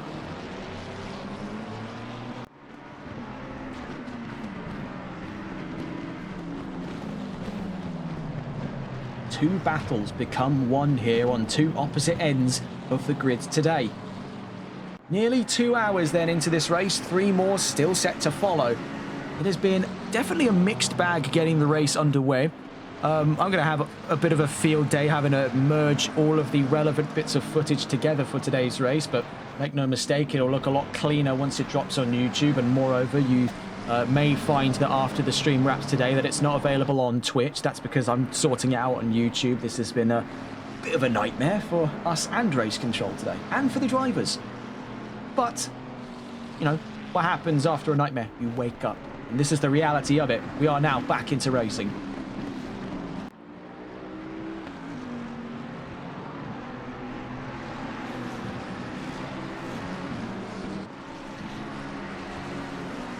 Cassier then closely followed by Kieran O'Reilly. They're stuck in the midst of lapped traffic here. Ahead of them, Gianluca Zamponi, Kieran Rod and Scott Milbank. Right behind them is Will Friedman looking to